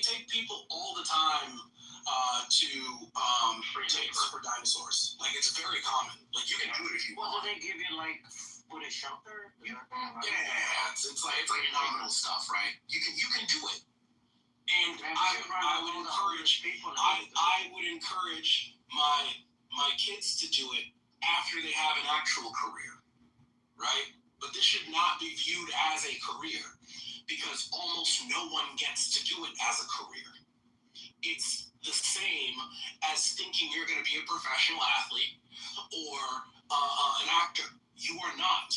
You are going to go into academia, you're going to spend a ton of time doing it, and you're not going to get a chair because these departments are not growing, they're shrinking, right? And the people who have these chairs die in these chairs. So no, you cannot think of this as something that you can reasonably accomplish. I'd be a fool to let, as somebody who's been in academia, I'd be a fool to let my kids think that this is a reasonable path for the future. Most of the people in those chairs didn't have to do things like postdocs because they're old, and people didn't do postdocs when those old people got in and the university system was expanding. And now most of the people who get these degrees, these terminal degrees, do not end up in academia because there are no jobs in academia. So no, thank you. I agree with Adam that there are no jobs in academia anymore. And the jobs you are going to get are like some lecturer piston making $2,000 a month or something like that. But, and I would agree with Adam that I think mainly it should only go into these career fields if you have some money from your family where you're going to be safe. But one problem is that the arts and humanities, even more so than it is today, become, heavily concentrated with the kids of the wealthy, right? And that is a problem in terms of what research is done, what methodologies are deployed, how those methodologies are deployed, what is the scope of your focus. Class does matter in that instance.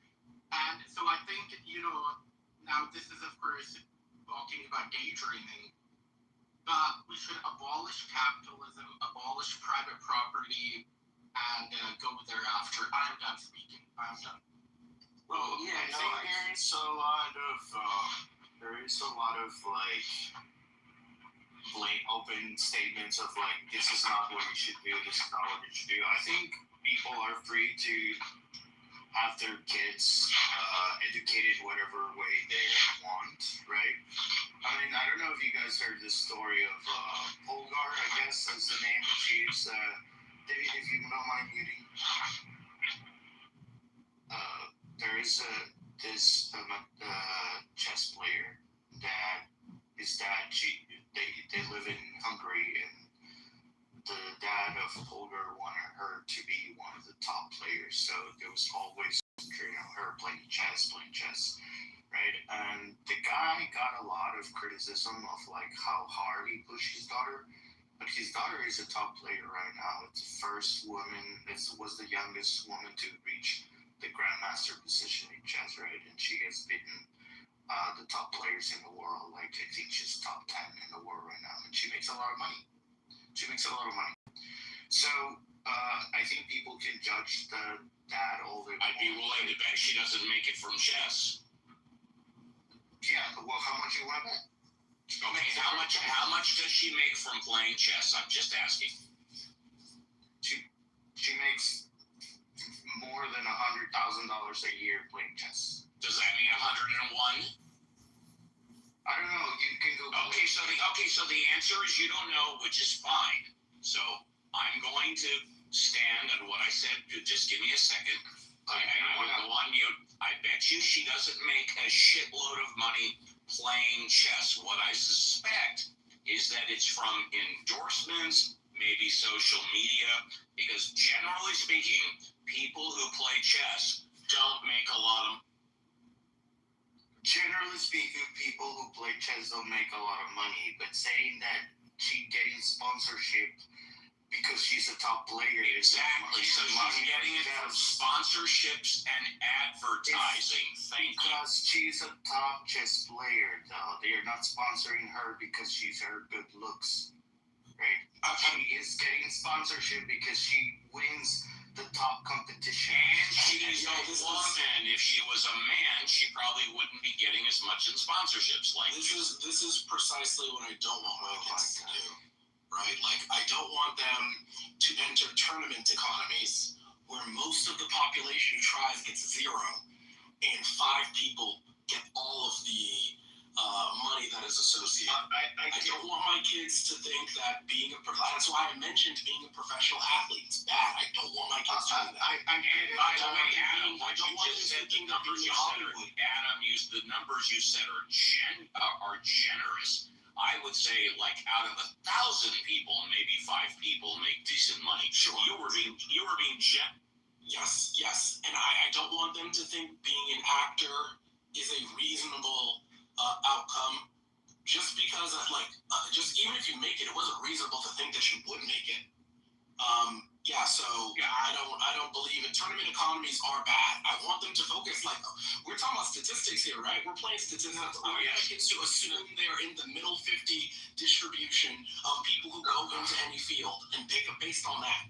Don't pick based on expecting to be the top 0.01% of a field. Okay. That's unreasonable. Let me say this. I think you got my comment wrong. I'm not. My comment was on saying to you that your kids were not going to have a relationship with you, and that's not the thing for you to do, right? My point is parents have a lot of degree to decide what they want their education to the children be, and judging them, I think it's really dumb because it's kind of subjective. Each one has their own opinion on what is the best for the kids.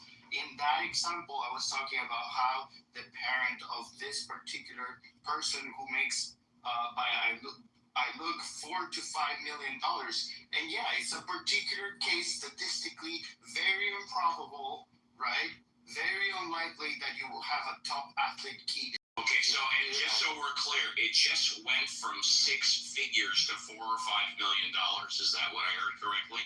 No, I didn't. And I said she probably makes a majority of her money from advertising and sponsorships. Yes, that's what I said. Yeah, there's still money for playing chess, but the point was that you shouldn't judge the parent for their decision. Someone may say, I want my kid to be a scientist, or someone might say, I want my kid to be a professional baseball player or something, and I'm going to invest in that, and that's what I'm going to do. And I feel like parents should be free to take that decision, and judging them for that, it's kind of dumb. So I felt like comments to Adam was really out of place. I get what you're saying. We're on the same page. Okay. So that's the end of my comment. Well, I don't mean to. I'm just stating the fact that that's the future he's gonna continue. If he, you don't know that. Don't people know their own children? I'm not. Well, I've got kids. I know. Maybe what I'm saying is, by the age of 12, you can probably predict your kid's social aptitudes and proclivities and motivations. And are you telling him that just by pushing his kid to succeed and enabling him with resources, his kid's going to resent him? That's fucking ridiculous. well, it's have happened, and there's a lot of use cases for that. Yeah, but to say it's going to happen is like, I think I would just say, likely. That might be greater than 50%. Oh my God! Why do you think it's greater than 50%? Why do you think it's not likely. I mean, I work as a scientist. I work for a pharmaceutical company. Lots of Asians in my company, and all of their parents, when they talk about how they were all raised in the way that I'm talking, and they all have relationships with their parents. All of them. Yeah, I would. Again, Mike, it's just a crystal ball, but I would think that Adam's kids would totally appreciate. I mean, they know that he's paying $120,000 a year to give them the best education possible, which means they're making the best after-tax money too. Yeah, they're making the best contacts possible to get them future. What if, Steve, if they don't like what they're doing because he forced them to do what he wants them to do? Why do you think it's probable? Likely, more likely. You know what? Let me say this. I'll give you a short. Does Sin just think that all Asian kids want to be doctors and lawyers and scientists? Do you think that every Asian kid just dreams of that? Let me give you so Chinese and so Indian. It's not because the kids are like all lining up and saying from the time they're babies, this is what I want to do. Let me give you a 60-second personal family experience. I have a niece, a blood niece. She is currently an attorney. She's been an attorney for 4 to 5 years. She graduated from UCLA with honors and got a 25. I don't remember. She got like a partial scholarship to Harvard because she wanted to go to law school. That's Harvard Law School. She got a full ride, a 100% scholarship to go to UCLA Law School. And of course, we live in Southern California. This won't take more than 60 seconds. My brother, her father, could afford to pay for Harvard, but she didn't want her dad, my brother, to recognition than UCLA. UCLA is still a top fucking law school. She chose UCLA. One of them. Saying that you have to be careful with your kids. Not forcing them or putting too much pressure on them to be what you need them to be rather than them trying to figure out what they want. So, statistically speaking, David, 50% of all kids don't have a relationship with their parents already. What percentage you said? Over 50% of their That's already don't have in America. That's very hard to believe. Well, look it up. Yeah, just check out Pew Search. Look it up. Look it up for yourself. A lot of American kids don't have a relationship with their parents for one reason or the other. So what I'm saying is not particularly something I guess added. It's just as the research shows it, right? 50%. So do you live in America? Because I live in America, and that's... Oh, man, you don't know what they're... Why do you keep harassing me about who I am and where I'm from? Do you live in America? Of course I do. What the fuck? Because that is not my experience of America at all. And by the way, I've got to chime in here now. Hello. We don't use the N-word in the atheism. Oh, no, my bad. I didn't finish saying that. That's okay. We don't use the N-word in the atheism house. Please can. He didn't even catch it, so. I heard it. Do you disagree with that? I was trying to show him that I'm American too. Just because he keeps going. That's not being American. Bitch, motherfucker, asshole, use them all. Just don't use the N-word. Sorry, and if you want to know why, it's very simple. I don't like.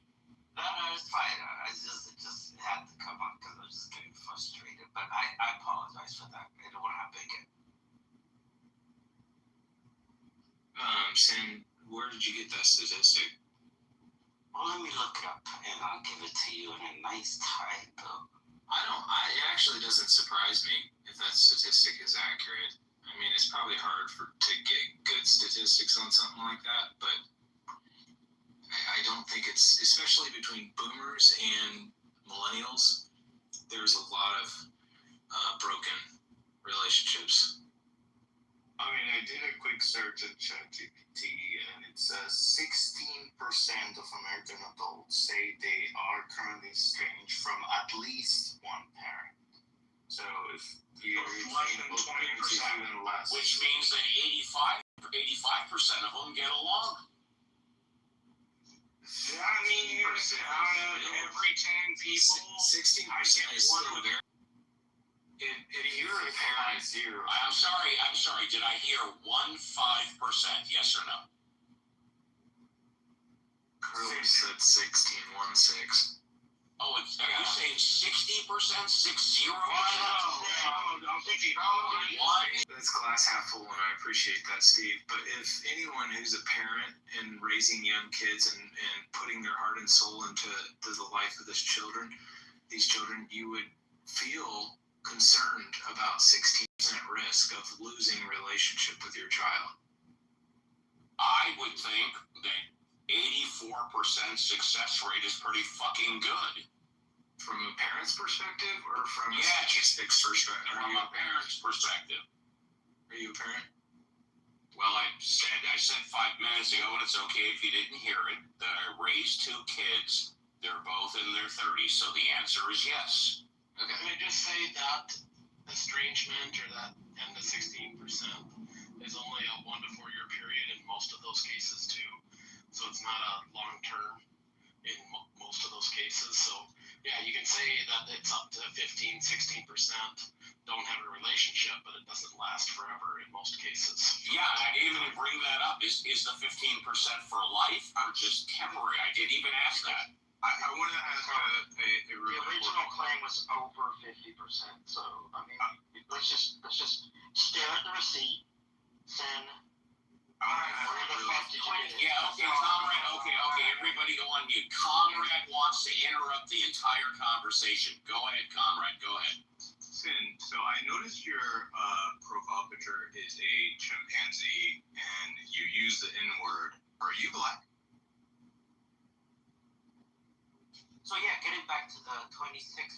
No. Okay, so Comrade, hello, Comrade. The answer is he doesn't want to answer your question right now. But that being said, Comrade, go on mute, and then you can blend in. Go on mute, Comrade. Go on mute, please. Do you understand? Second, Comrade, I'm asking you a second polite time. Go on mute, But this please. is racism, dude. Okay, third and last time. Go on mute. Okay, hang on. Comrade, chill. Listen to the conversation. Wait about 5-10 minutes. All of us have done it. And then blend in. Carry on, everyone. So I did exaggerate the percentage. I stand corrected. 6% with their mothers, 26% with their fathers. So the average means would be 16%. That sounds about right. But which is 26% of not having a relationship with your father. That's problematic. I think 26%. What led up to this? The significance of this statistic. Why are we talking about that statistic? Putting pressure on your kids to succeed. We were talking about how it's best and not best to raise your kids. That's what brought it. You know, it's best to not raise your kids if you're non-black. Oh, okay, now you got it. Okay, Comrade, fair enough. Comrade, do you have kids? No, but... Okay, so just so we're clear, hold on, Comrade.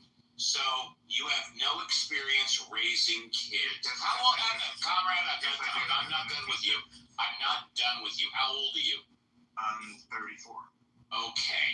And what city or state do you live in? I'm in Los Angeles, California, just so you know. Yeah. What city or state are you in? Philadelphia, Pennsylvania. Philadelphia, very good. And do you even have a girlfriend? I've had many. You had many, but currently none, correct? Who cares? I care. We'll try again. Do you currently have a girlfriend? I have 2. You can leave That's all.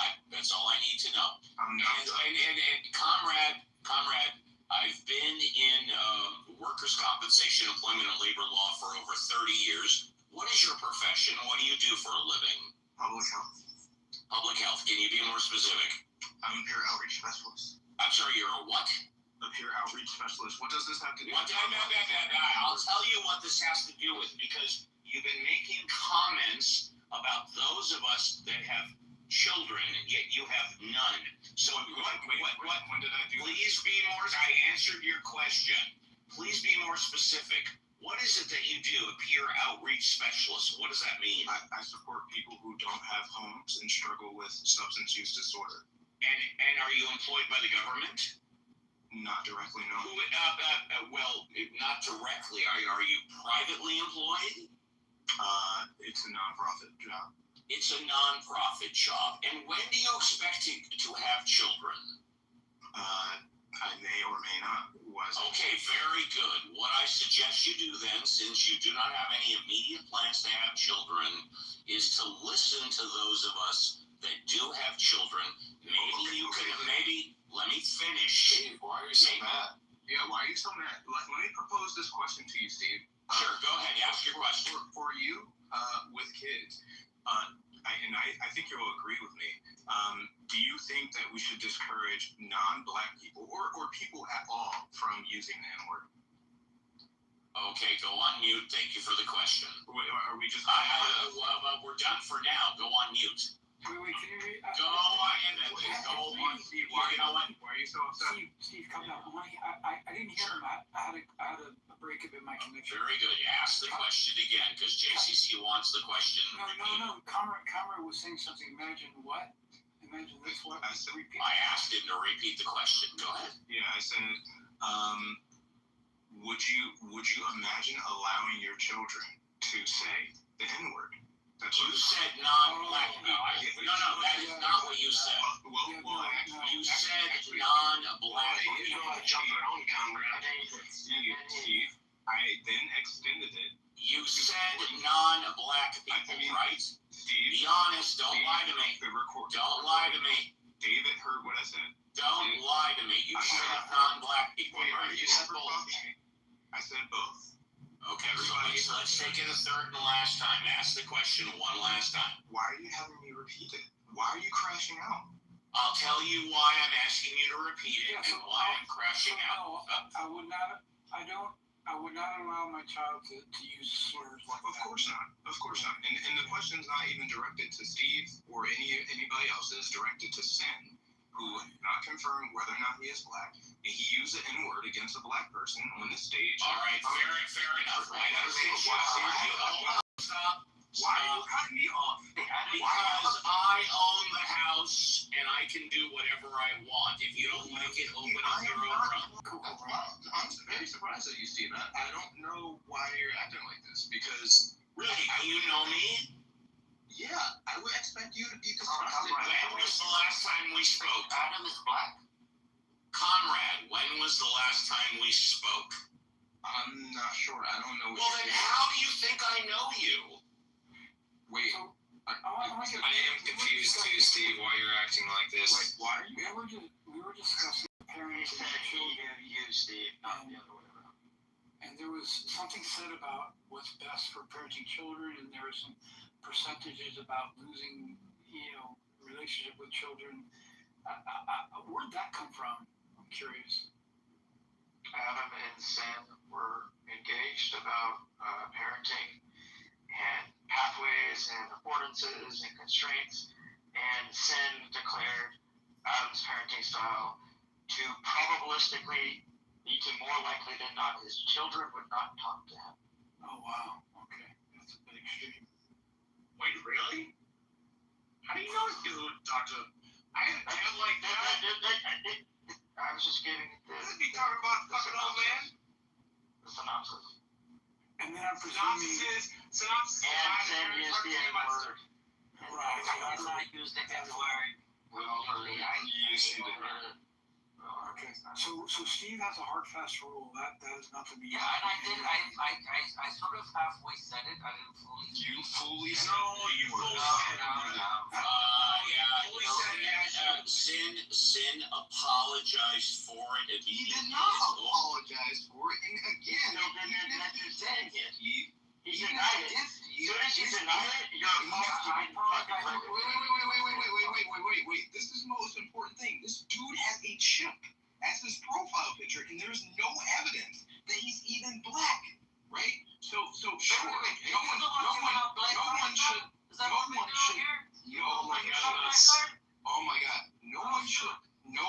we doing the hierarchy of oppression? It's not a hierarchy of oppression. What the fuck are you talking about? It's racist. Conrad, are you that fragile?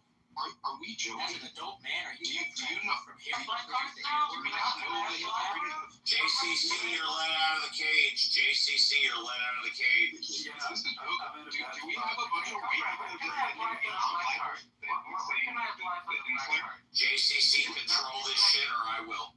Okay, you do it too. I'm in a bad spot. I get bad connection. You got it, buddy. Okay. That means I'm in trouble instead of the people defending racism, right? All right, so I think we should establish my perception on the exchange. Johnny, I don't think we've heard from Johnny, have we? You did hear from me earlier, and I think you may have actually confused my voice with Comrade's. I would love to hear your opinion, Johnny. Take a few minutes.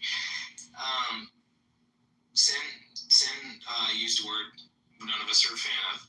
It's called the N-word. It's called the N-word. I pointed it out to him. He immediately apologized. Please continue. I did hear him apologize also. When Comrade was frustrated because of what he perceives that Sin is non-black person, and he also didn't like my authority of trying to get the room back under control. Please continue. Agreed. Hold on. I'll tell you what I'm talking about. I'm the head mod. I'm the owner of the house. Go on mute. That's what I'm talking about. And I believe Go on mute, Comrade. Thank you. And I believe Comrade wanted to find out whether or not Sin was black, and Brett pressed him on it, and that seemed to frustrate you, and then everything kind of spiraled after that. Is that correct? Yeah, I mean, the room's not about who's black, who's not black, right? You said a slur.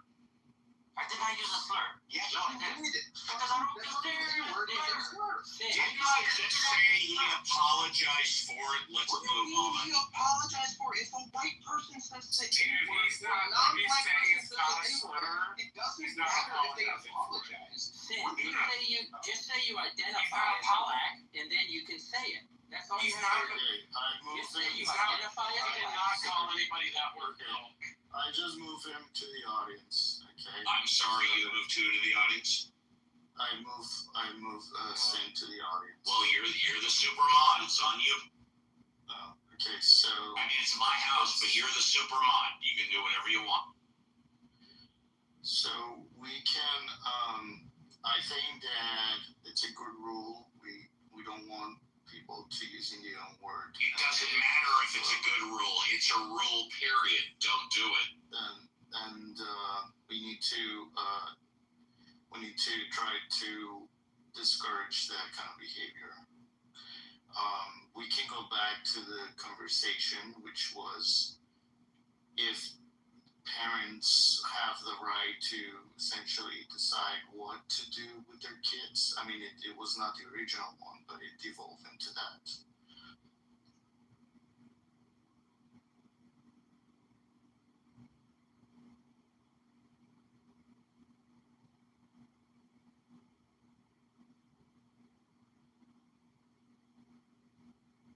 Well, since no one's talking, and I realize occasionally even I can get out of line, and that's why JCC has the absolute right to say, hey, Steve, you're getting a little out of line, or take a shit break, or whatever the case may be. We have very few rules here. One rule, no N-word, period, end of story. Next, as long as y'all are not insulting each other too much and speaking over too much, I will let you go as long as you want. I'll just listen. But when people start arguing, when the personal attacks start happening, when 5 people start speaking at once, that's where I have to do my thing.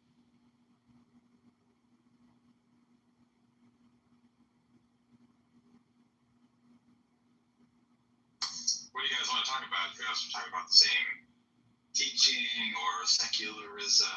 Can I talk to the titles? Yeah, I would say that secularism is the best way to reach the goal of having a moral society, because I think values are agnostic. And what I mean by that is, let's say Adam is very religious, of some denomination, some religion. And let's say I'm not religious at all. If we act in the same way and our behaviors are the same, such that we respect the rights of other people, we pursue our own interests without harming others, then what's important is that we share the same values. And a third person, say Steve or JCC, looking at the two of us behaving in the same way, raising our children to respect others and be courteous, polite, kind, etc., hardworking, then Steve and JCC may not be able to tell who's religious and who's not. Let's say we don't wear, jewelry or crosses or whatever the case may be. So the values that are internal to the society are really agnostic, because kindness is not unique to religion. Hard work is not unique to religion.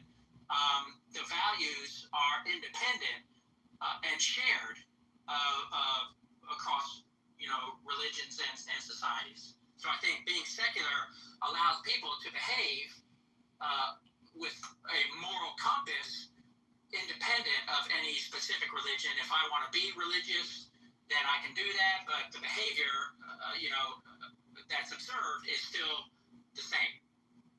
Well, so I forgot one other rule. When a moderator is speaking, That was well said, and I agree. I think even prior to Homo sapiens walking the planet, or even any hominids, morality was there. So therefore, it started off secular. It's demonstrated that you don't need any kind of belief in a deity to have morals. And by the way, very quickly, for those of you that don't know, we've been joined by Alfonso, who is the founder of the Atheism House. So for any of you that don't know Alfonso, he's the founder. He's the creator. So,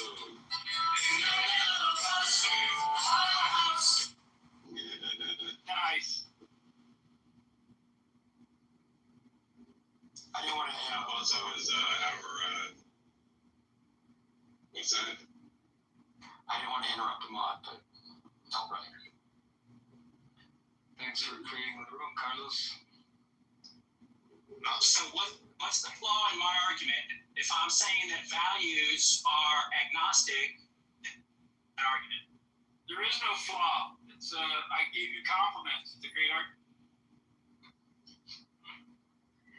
It is eminently wise. I think that one thing that people seem to we're not negotiating values here. That's what I'm saying. We're negotiating outcomes and norms, right? So within secular society, we're focused on outcomes and norms, not on what you value and what you don't value. That lives in the realm of morality. And I don't think morality is meant to be legislated, right? There are, some outcomes that result in broad moral behavior, but we're looking for establishing norms, right? And norms, we have to be inclusive group wise and as much as possible. So I think what secularism does is it forces integrative negotiation. I think a good example, and it also separates the personal values from the public norms, right? You have personal values, you can live by those values, right? And they generally, as long as they don't violate the public norms, like the good of the public. And something like same-sex marriage, right, is a good example, right? What we're legislating there is contract law, basically. If a man can enter into a contract with a woman, then a woman should be able to enter in that same type of contract with a woman, and vice versa, right? Within the secular realm, we're establishing norms around contracts, right? The moral or values-based aspect of it is when I go to have a commitment ceremony of whatever type, and I walk into a evangelical Baptist church and they turn me away, that's fine, right? I just need to find a officiant, right, or someone to perform the ceremony that it's within their values to go ahead and do same-sex marriage ceremonies, right? So that's the difference. And what I object to is people trying to legislate their moral values and preferences into societal norms, especially in cases where it restricts the liberties of others and the exercise of those liberties has no negative, like net negative to the public and society at large. I agree with that. I would just add that ethical behavior is downstream of values. So if then you rock that value, it's a priority. Can you say that again, Brian? You're breaking up really bad. I said that moral thinkers are downstream of values. So if I value life, then that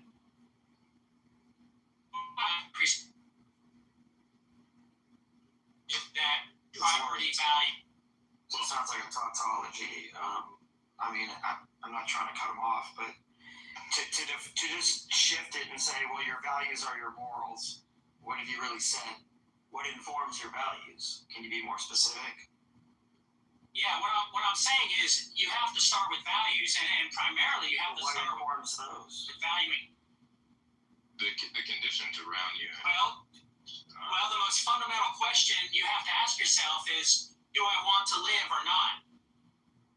And then from there, you say, okay, I value my life. And from there, you combine that with the requirements of living, eating, breathing, cooperating with others, etc. So valuing life is the most fundamental value, the most fundamental question you can ask yourself, and everything derives from that value. Well, what about that? I mean, that's not exactly robust to someone else saying that they value their life more than your life. I mean, you're just vague. I value my own life, only your own life, kinship. Like maybe you look around, you were born into a society. Maybe you have duties, responsibilities, laws. Like what informs your values? It can't just be like, I'm alive. I think I can answer that very quickly. If I may, very quickly. Morality. You didn't say morality, but I'll say it. Morality is an individual sense of attitudes, values, and beliefs which are based on a right, wrong, good, bad scale. Let me repeat it. Morality is an individual. I also would say, Brian, that it also depends on how you are qualifying life, right? Because if we flatly say that life has a value, right? I would say that for most things, particularly, fellow mammals, the plants and trees around us, my family, and etc. But they don't all have the same weight and value, right? I don't think about the bacteria that die because I brush my teeth or floss. I don't think about the insects that die when I walk down the street. I don't think about the extinguishment of life when I eat spinach, for example, right? So, this categorization of, the first thought is that life, whether or not life has value. Well, no, we have an evolutionary drive, particularly when we're young, to survive.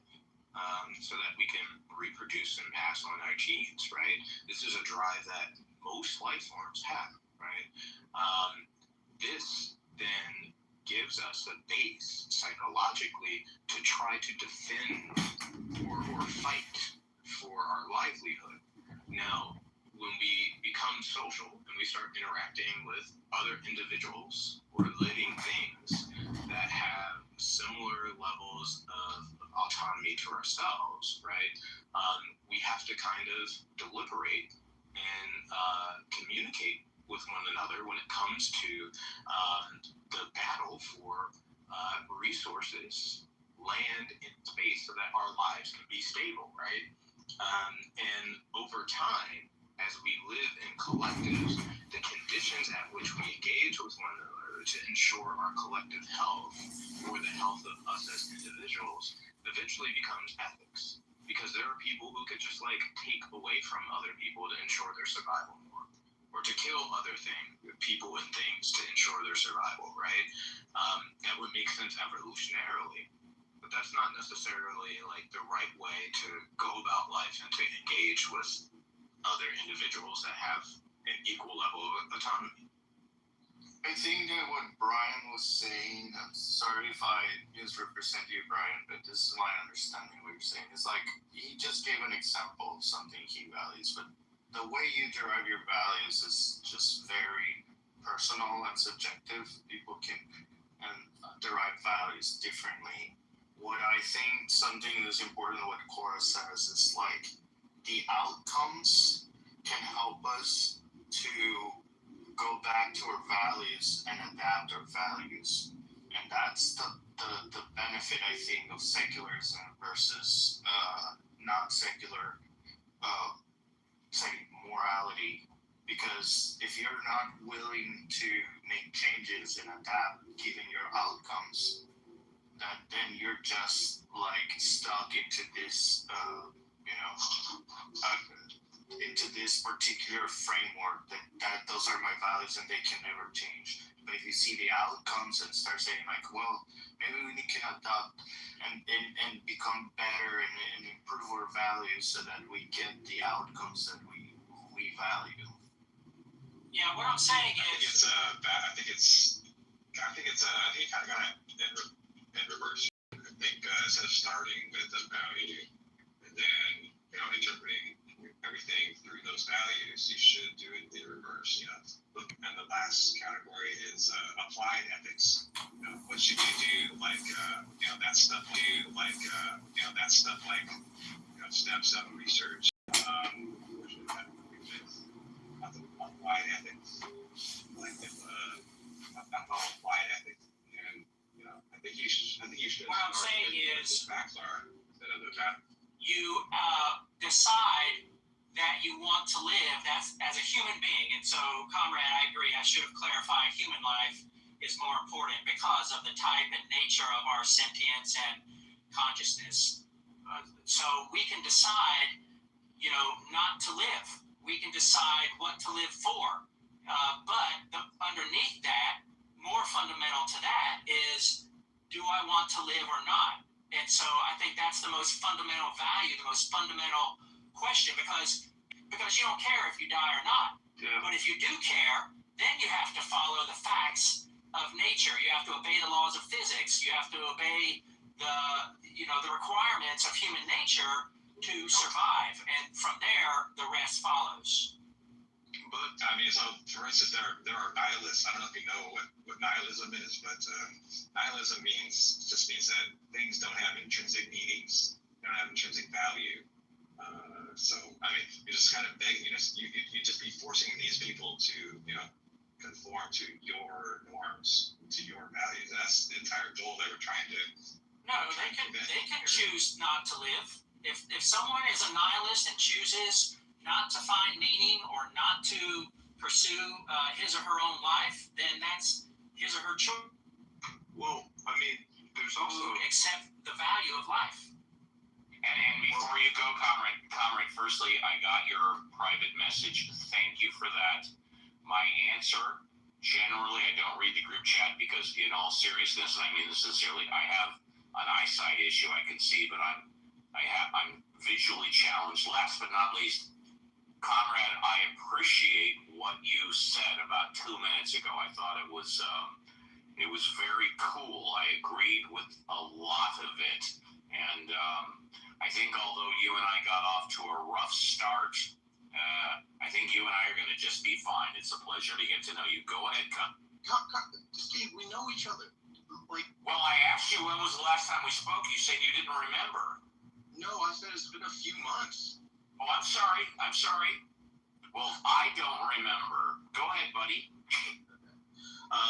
So, Brian, what I was going to say to you is that the thing is, in this hypothetical, there's a fascinating thing you're presenting. First, I would say that humans don't start out as maximum autonomy agents, as adults that can make a decision of whether or not, they immediately want to, quote unquote, live a life or not. We start out as infants and then children. And we grow up. And during that period is a period of exploration. And kids don't come out of the womb and think like, oh, do I want to live 50-50 it's not like large sums of the population are just like calling themselves off, right? So when we're talking about based upon the conditions at which we come into this earth, right? So genuinely, I think is divorced from ethics. Is the understanding about the material and social pressures that result in the conclusions that people make about the world. You come to conclusions about the world because your parents teach you a certain thing, because the people around you think certain things, because you have certain resources available or not available to you. So, like, if you had nothing around and the only way to get resources was to steal, stealing wouldn't be seen as a negative thing for you. It's the only way you can survive, right? So really, it is the external existential pressures which determine, these psychological outcomes. I think that in that scenario, someone who doesn't value his life would resort to stealing. A person who values his life, both in the short term and the long term, would look for cooperative ways to develop skills or create value amongst the members of that society to say, I want to earn, I want to provide value in exchange for value. I don't want to steal because that harms the quality and existence of my life, because I might get shot, I might get put in prison, I might get, beat up. So someone who values his life would not resort to stealing. He would find a way to create value and earn his way.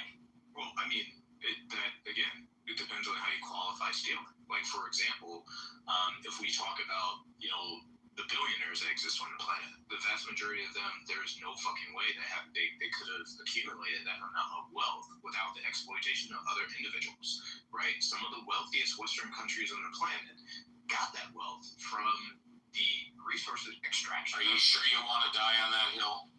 Yeah, of other countries, right? Are you sure you want to die on the hill that 100% of all billionaires took advantage of it?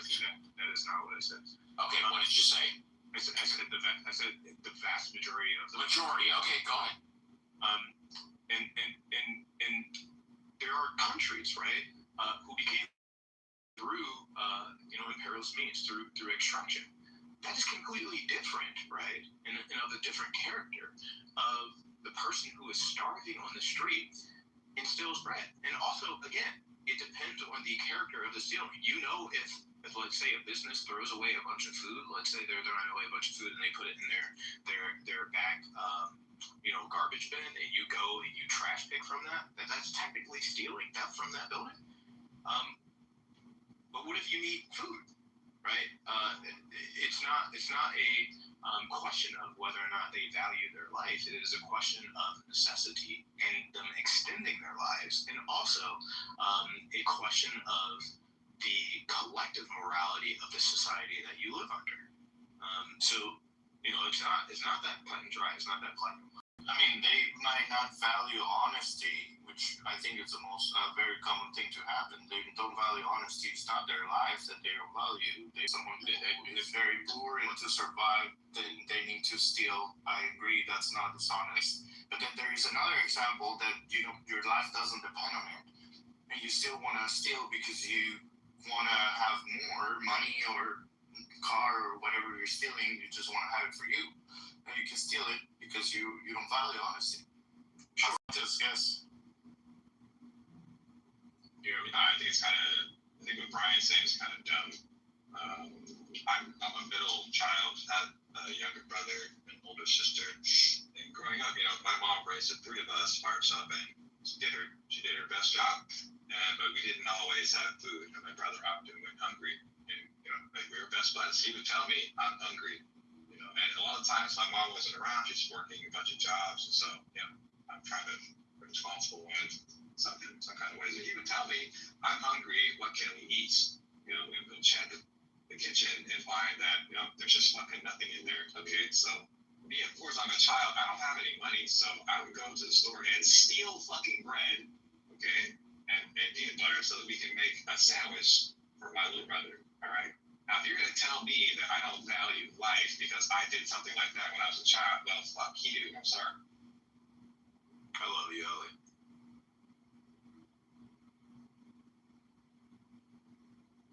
Thanks for sharing that, Ellie.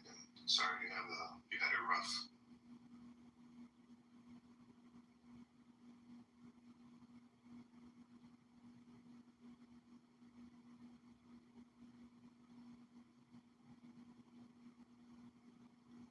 That comment was directed at Brian, but it's not here.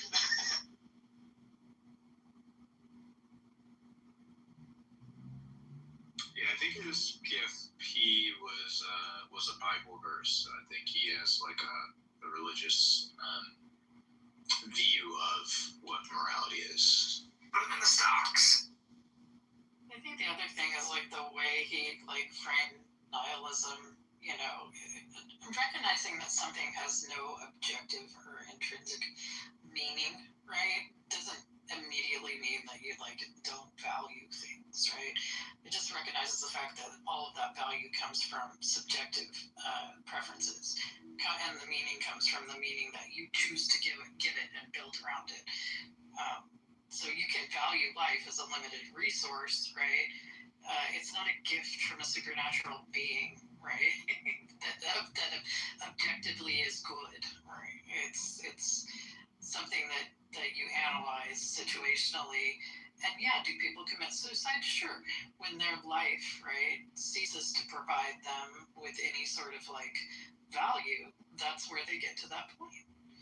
You know, where they aren't benefiting from being alive.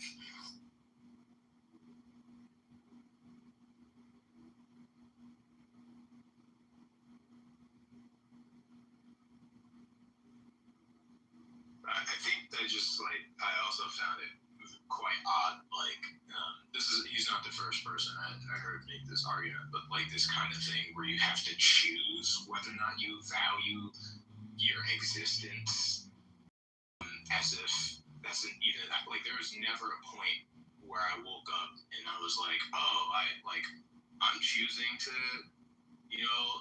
want to live on Earth today, or I'm choosing to want to eat meat, or I'm choosing to, wouldn't really jive with the way people talk about free will.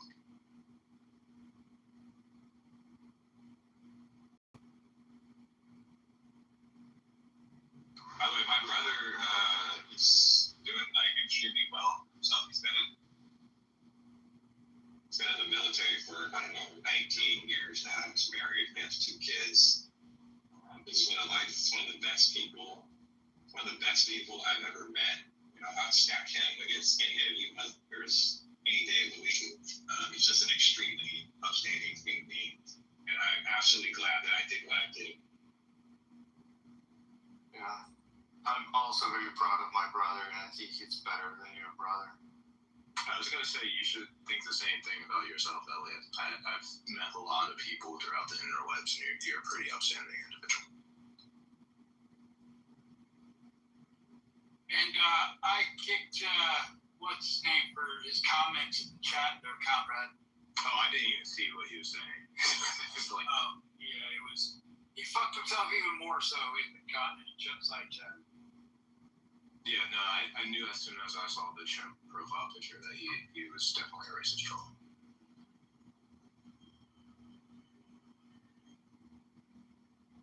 Who are we talking about? Sin? Thank you. You bet.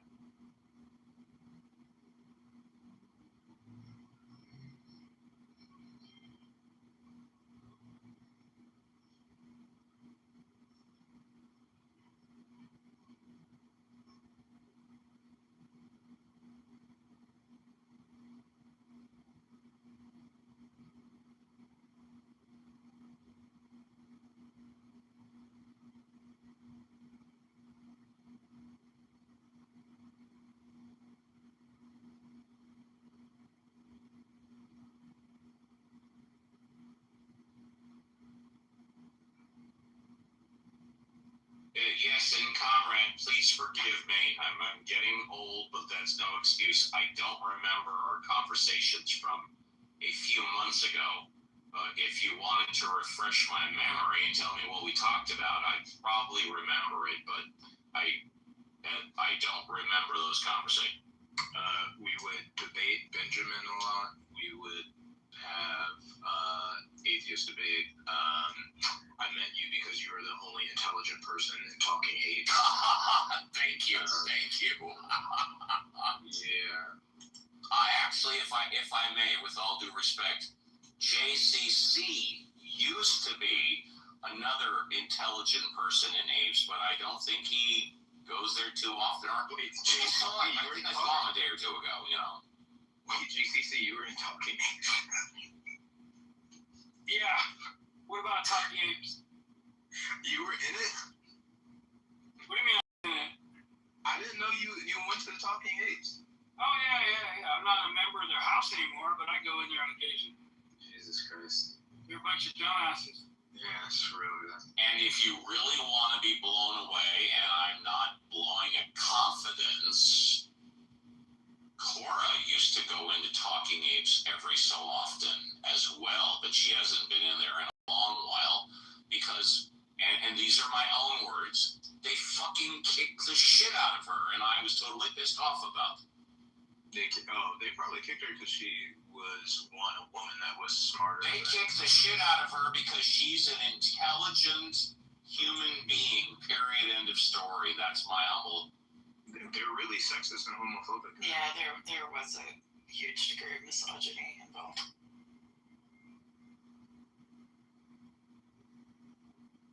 Are you guys talking about the Talking Apes? I got mixed opinions about that, but one of my favorite people on the app is actually his name, the fucking Canadian dude. What's his name?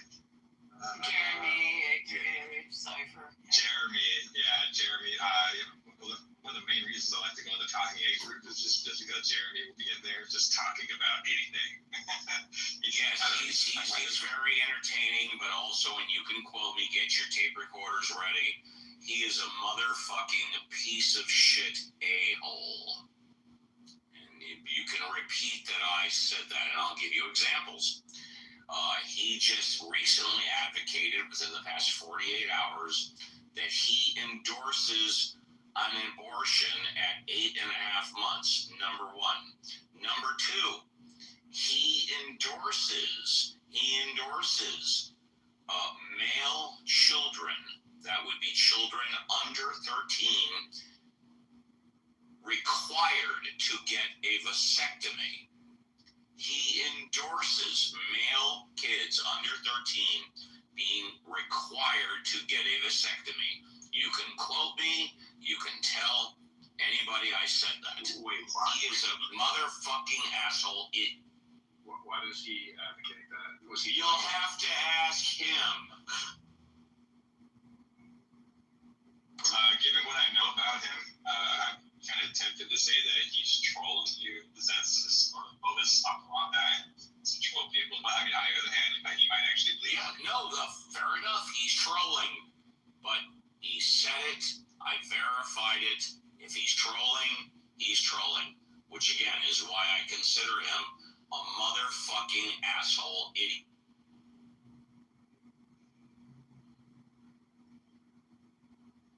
And replays are on right now, so there you have it.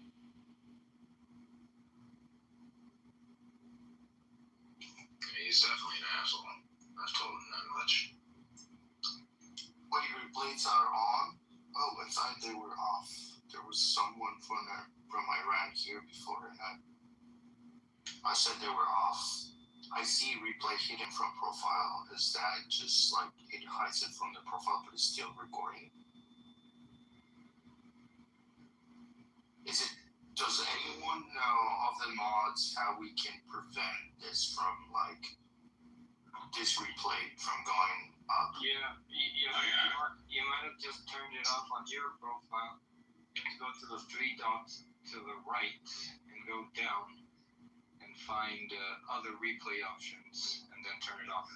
Disable replays. You're scared of Jeremy now? Okay, Jeremy, if you're listening to this replay, every time I hear you speak, You remind me of the Canadians from South Park, where the top half of your head is disconnected from the bottom half of your head, and you just talk a lot of shit. Bring it on. Yeah, and by the way, you please feel free, take a minute and say how you disagree with me and you think how Jeremy is better than sliced bread, and then you're covered. No. Jeremy and I have disagreed vehemently. He knows I disagree with him pretty virulently. So I would not be endorsing the dude at all.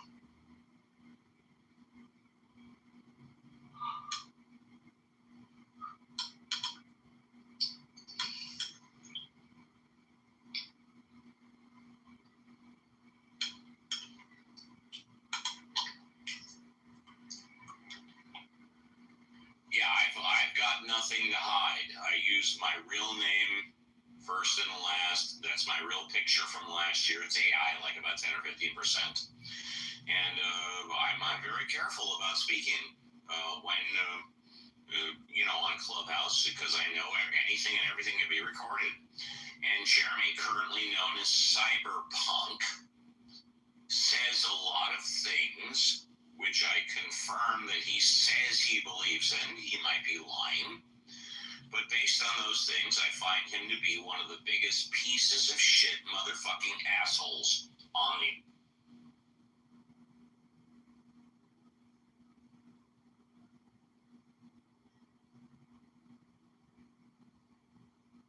Watch out talking like that, Steve. There's people out here who have the same opinion of you. And that's okay. And I got no problem with that. And I totally get it. I encourage them to come on. I mean, I've been holding the same rooms on the weekend, Saturday and Sunday, for 3 hours for over 5 years. And anybody could come in and talk to me. And I use my real name. Anybody, if they want, can find me, which hopefully they don't. This is why I have a pit bull and a 9mm. So, but if anybody disagrees with me, I would prefer they just disagree with me on Clubhouse. And disagree with me, let's talk. Which 9mm are you have? I have a Glock 17. Oh, it's beautiful. Thank you. You should get a newer Glock model. But well, I'm not a gun guy. I'm not a gun expert. I have a pit bull, and I have a firearm.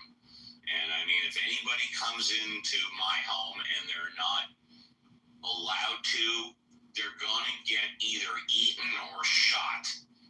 I don't carry it around with me. It goes two places. It stays at home, or it goes to the firing range. If somebody catches me out on the road or out on the freeway, I'm telling you right now, I don't carry a gun in my car, but I carry it in my home. And so, there you have it. That's it. You should make a PCC. What is a PCC? It's not PCC. It's like an AR pistol. I'm saying it. Oh, I'm not modifying. No, I appreciate the recommendation. I'm not modifying anything. I bought it for what it is, and I use it for what it is, and I'm not that experienced in guns like Marshall, and I see Marshall has the phone whatever there. I mean, Marshall knows. Let me rephrase. Marshall has forgotten more about firearms than I will ever know.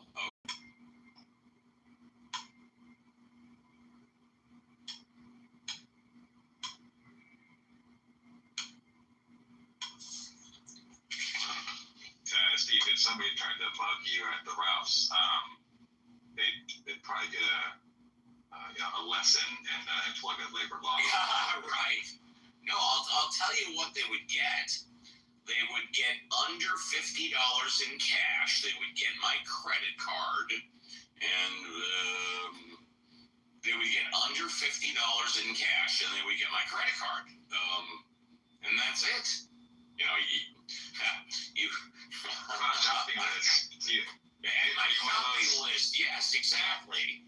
Yeah, exactly. They'd probably get your phone and enter in this conversation. Oh, I'm sorry. They would have my iPhone too. They would get my iPhone. Yes, they would get my iPhone. Yes. Hey. My life is worth a lot more than that. Take it, because everything at Ralph's is on film. Plus, they have the security guard there, so it's all filmed. I'll get you later. I'll get you.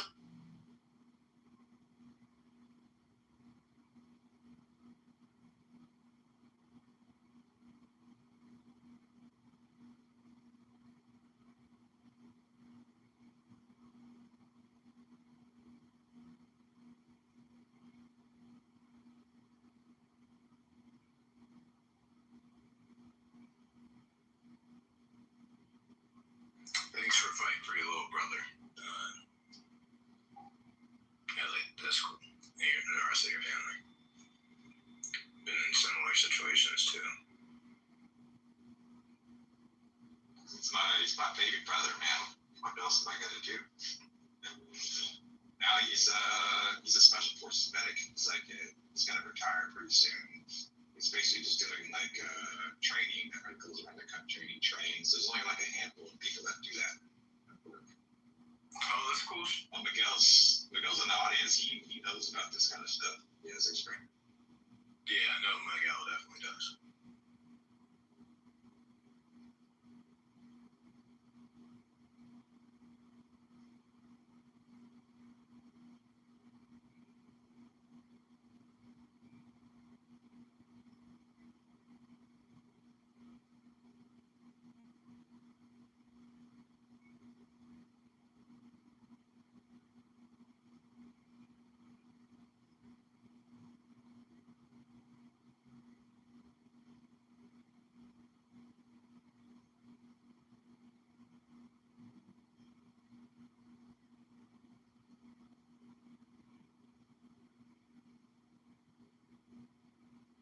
Funny comrade, my sister also went as a Iowa whiskey.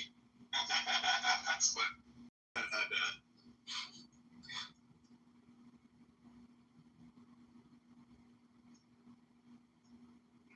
Well, it seems that the room kind of died off. I think it's a good stopping point. Thank you guys for. Thank you, Carlos, for opening up the room. Thank you. Yes. I'm gonna keep it open.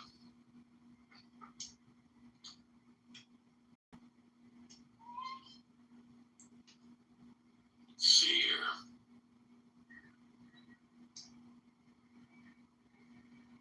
Open.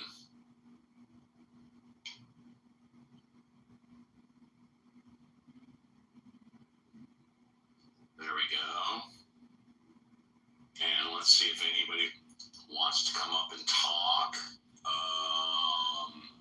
I'm looking at the audience. I don't see anybody raising their hand. I'm going to go ahead and make Comrade a moderator. Comrade, have you been a mod before? No, yes, maybe. I don't want to be a mod. You don't want to be a mod? Okay, no, it's fine. That's fine. No problem. You won't. But yeah, I've moderated before. I just don't. No, it's okay, buddy. No sweat. All right, there we go. No sweat, man.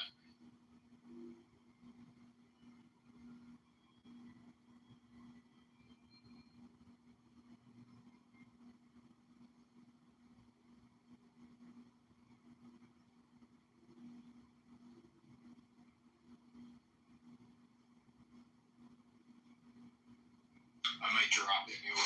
We're supposed to get a Draco here, and it's expected to be quite severe. It's probably produce tornadic producing storm. Go observe it real quick. Are you going underground? There's no option. That's not how the buildings are constructed here. Right. But we are at the topmost point of the hill. And also, if a tornado, because when I was a little kid, I used to study meteorology because I'm autistic. where we are, if a tornado is generated, it's unlikely it would be very strong. Probably be like an F1 or F2. Mostly gonna worry about flooding, but it doesn't seem too bad right now. The clouds were too fast moving, so I don't think it was able to really form well.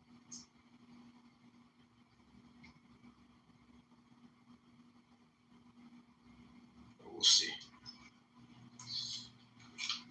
Might lose power though.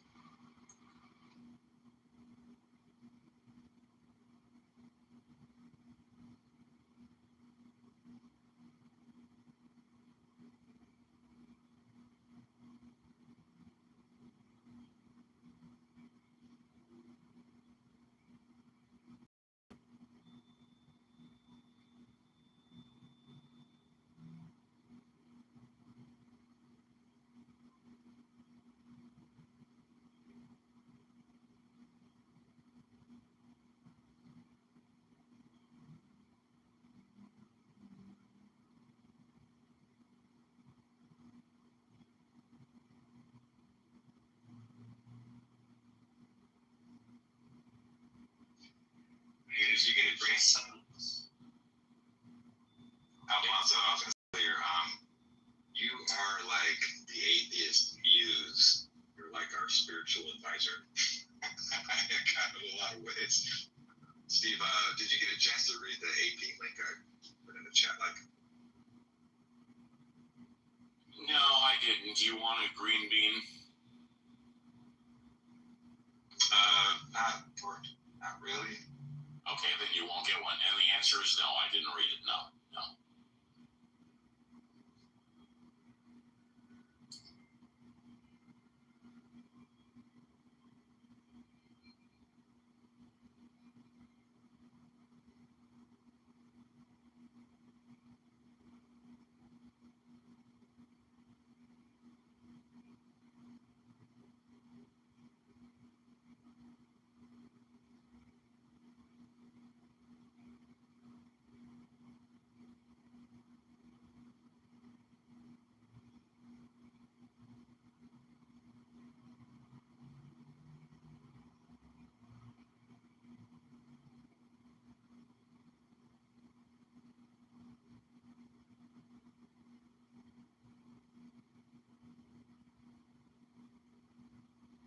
Just check my hallway, and there's another room that says, "Does God exist?" I'm thinking maybe I should retitle this one, "Does God Exist?" What do y'all think? Yes, no, maybe?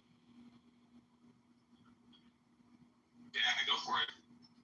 All right, I'm going to do it.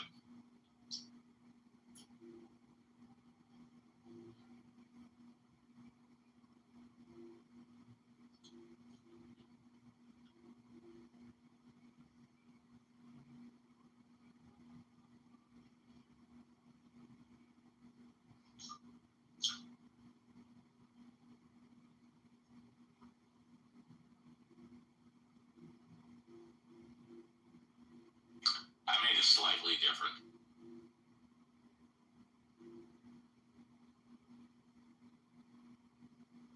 I think the topic's it's kind of a oddball topic because for a lot of people that believe in God, they didn't get there by thinking through it rationally, and they're sort of convinced by the people that they trust, their family, their friends, their fellow church members, that kind of thing, and they all kind of believe in the same thing, and they didn't arrive at that by thinking rationally, analyzing facts and stuff like that. So when we have that kind of conversation, it's almost kind of a silly effort, in some kind of way.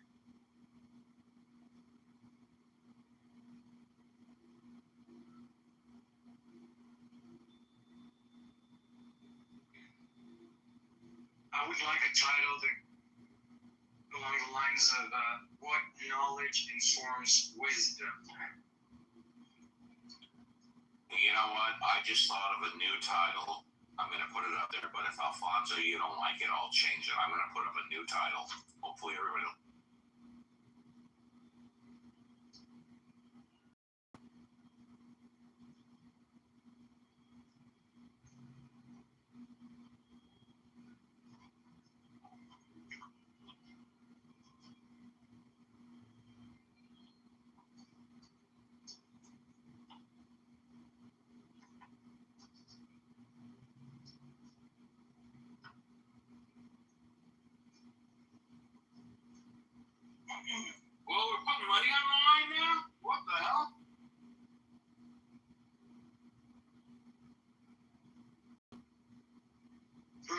state or prove to the world?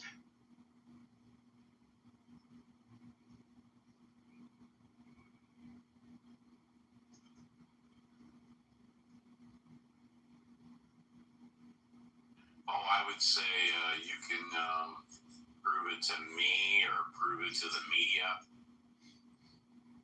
I will pay you $500 if you can prove to me or the media that God exists. Fuck are you doing? Wait, so what's the problem, JCC? If you please convince me, I'll erase it. No, something was driving on the wrong side of the road. Oh, I'm sorry, buddy. Sorry. I'm hot Nike, so yeah, gave me flashbacks of my head-on collision. Yeah, no, I thought he was talking about my $500. No. All right, Steve, how about this? Let's say, all right, I'm going to prove God exists right now, okay? Before you do, should I increase it to $1,000 or is 500 good enough? I wanted to make sure people believed it. They believed $500. You know, I've got the money. Yeah, go ahead. Okay, my left shoe is God. My left shoe exists, therefore God exists. I just proved that God exists. So, you don't even want to ask whether or not you proved. You just think because you did that you proved God exists. In argument form, he did. All right, very good. Tell you what then, let's do this. Go to any of the networks, ABC, CBS, NBC, what's the other one? Fox. Tell them that you proved God exists and have them run a news story that there is, gentlemen that proved God exists, and I'll pay you the $500 immediately.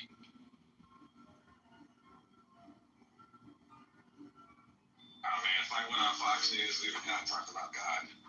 We would be talking about left-wing liberal stuff, probably. They'd probably try to turn me into They talk about God on Fox News all the time. They talk about God on Fox News all the time.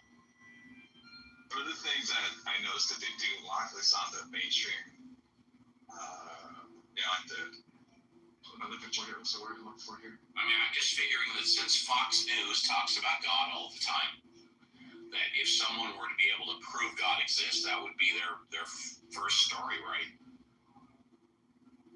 Maybe. I don't know. Yeah, maybe. All right. I notice all the times, like they'll have like left-wing people on their shows. Yeah.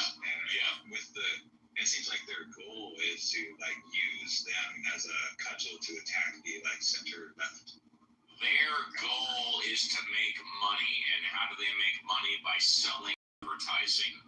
Eaton, sorry I had to cut you short on this morning's show. I love your contributions. Come in earlier tomorrow.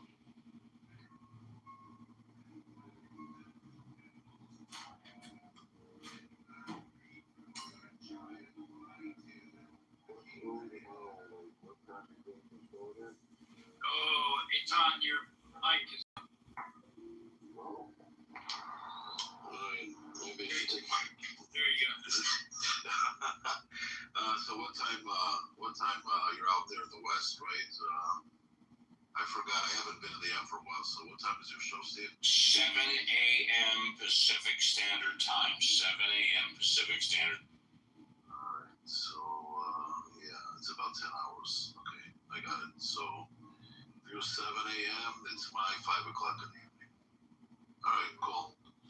I love it. I love your show. 3 hours only. Eaton, you're very kind. Thank you very much, Eaton. Thank you.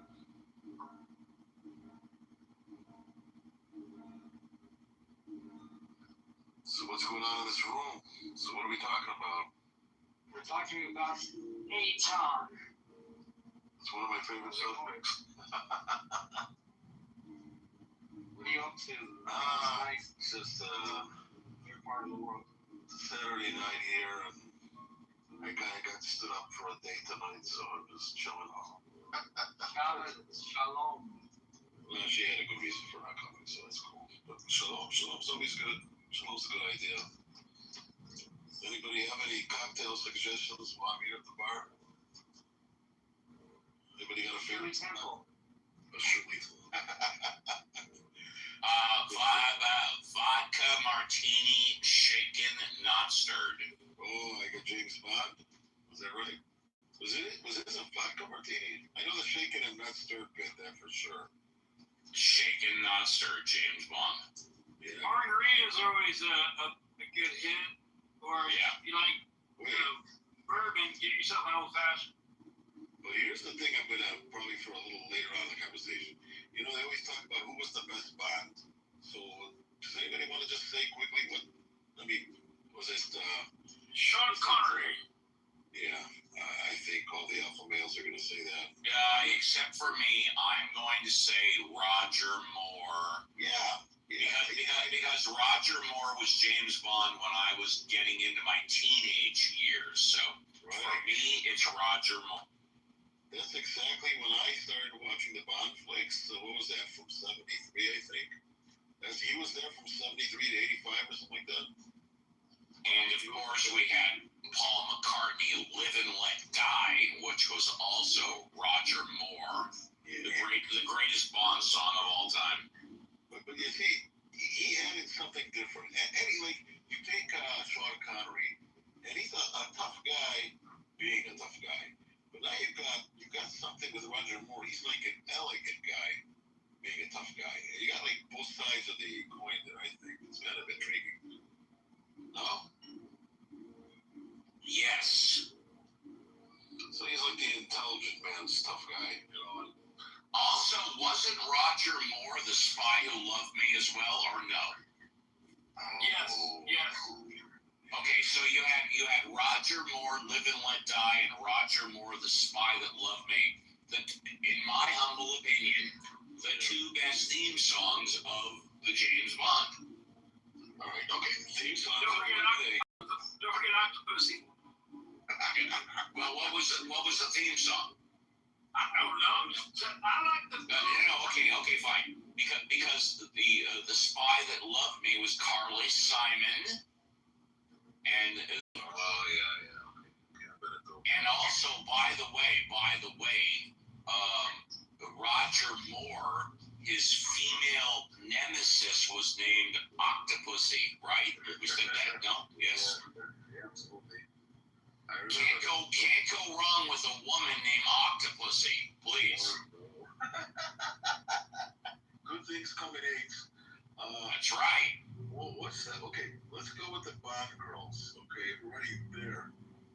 Which was your favorite Bond girl from all those movies? Hold on, before we go there, hold on. Before we go there, let's go to who is to be the next Bond girl. Okay, this is what is all over the internet. It's not confirmed, and this is what I want. Who do you think should be the next Bond girl? I clearly know. You know, like who you think, or you know? Yeah, I know who I want. It's not who I think it's going to be. It's who I want. Okay, I got it. Because in my mind, she is the for a whole. And JCC may know who I want. I don't know, but I've spoken about her. I've talked about her.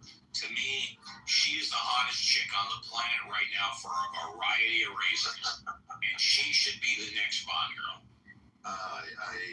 You know what? I haven't seen a lot of Western. Okay, JCC, do you know who I'm talking about? You probably don't, and that's okay. Where have you seen? Can we get hints? This is interesting. I'm just going to give you the answer. In my humble opinion, the next Bond girl, get your tape recorders ready, should be Sydney Sweeney. Sydney Sweeney should be the next Bond girl without a doubt. Wait a minute, I'm going to look that one up. You can look it up. I can put it in the group chat. Sydney Sweeney, Sydney. Sydney Sweeney. That should be the next Bond girl. I love Sydney Sweeney. I'm infatuated with Sydney Sweeney.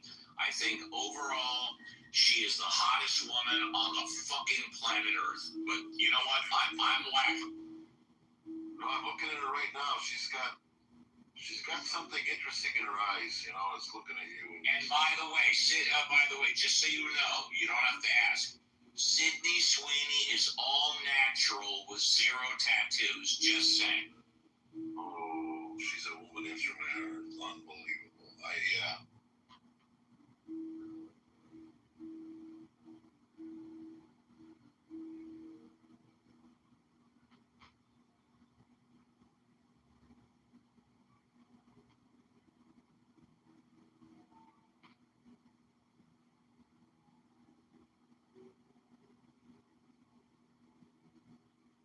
Our theater is pretty that title actually goes to Hayek.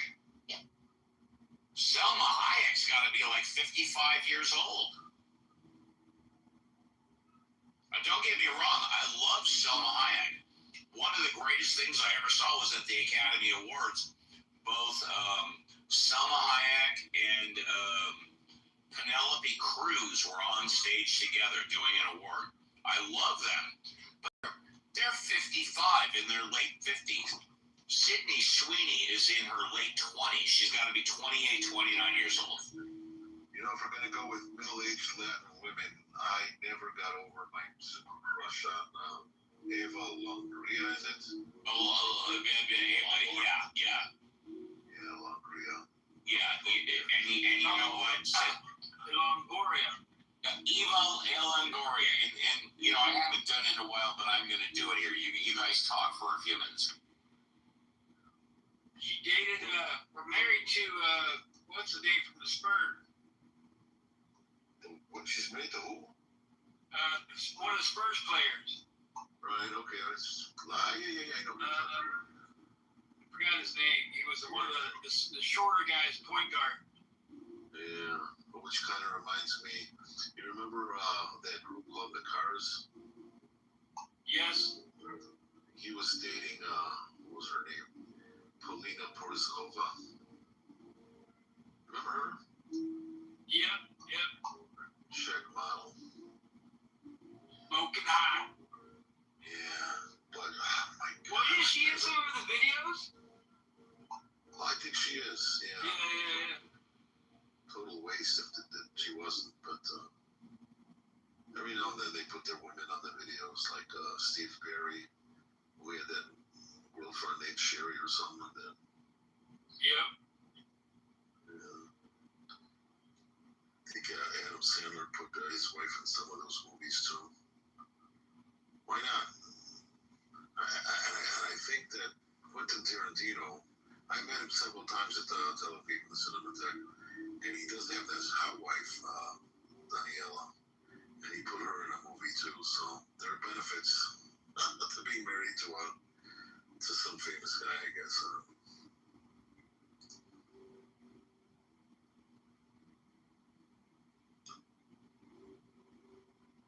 Well, here's the thing I want to throw at you guys. This is an interesting subject. While we're on the topic of James Bond, they actually one of the what do you want to call it, the candidates or the possibilities for being James Bond was this that actor Idris, is it? The black guy? Something Idris. You know what I'm talking about? Idris Elba. Yeah, Idris Elba, right. He was up for, or they considered, and Mr. Roger Moore said, no, it just will never happen. It can't happen. And I don't think he was being a racist, but he said that James Bond can't be him. And I think he said James Bond has to come from England, that he has to come from royalty or something like that. Does that make any sense to people, or did you go with that sentiment, or do you have anything to say about it?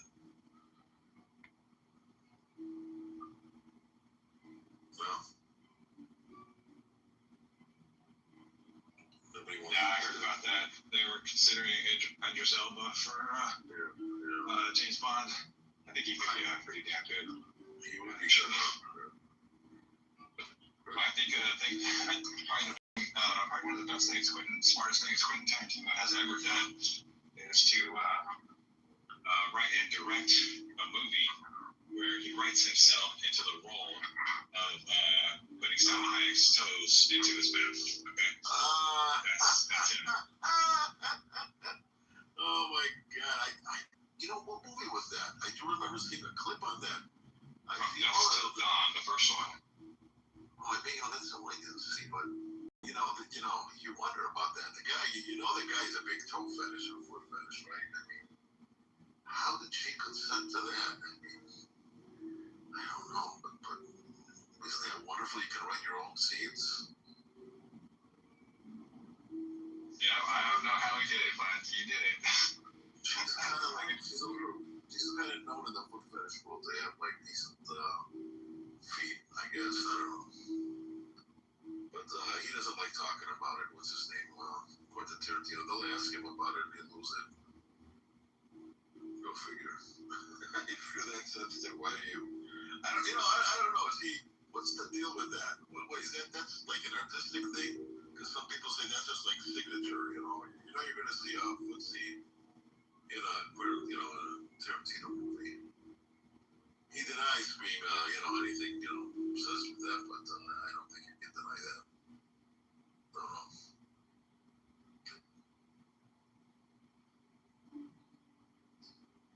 Yeah. Salma Hayek has an interesting cultural background. She's obviously Latina, but you know what the other half is? This is common knowledge. She's Lebanese. No idea. Yeah, she's Lebanese. I don't know if this is true, but I heard back in the day that Farrah Fawcett was part Lebanese too on her mother's side or someone on her father's side. So she got the name Farrah, but I don't know, it doesn't seem right. You know who Farrah Fawcett is? Anybody here? Yeah, she's like I don't know how old she is, but she's one of the original Playboy. Farrah Fawcett is dead. Yeah, she died on that same weekend that Michael Jackson died, but she was part of Charlie's Angels, and she was one of the original Playboy girls, and she was one of the original two-piece bikinis that was showing her nipple. Yeah.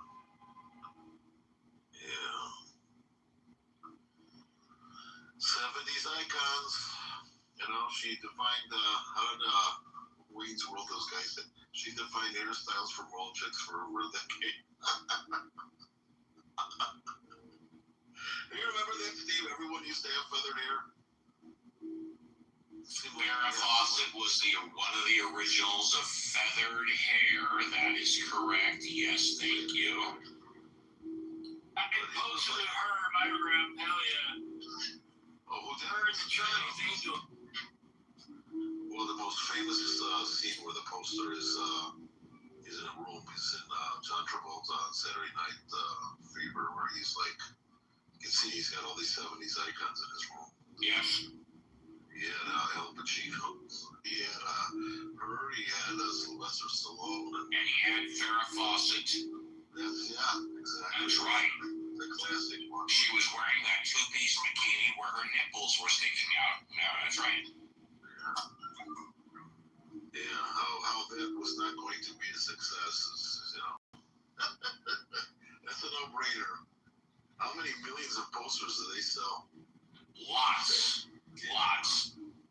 With a t-shirt with Farrah on the whole nipple thing. And they send them home.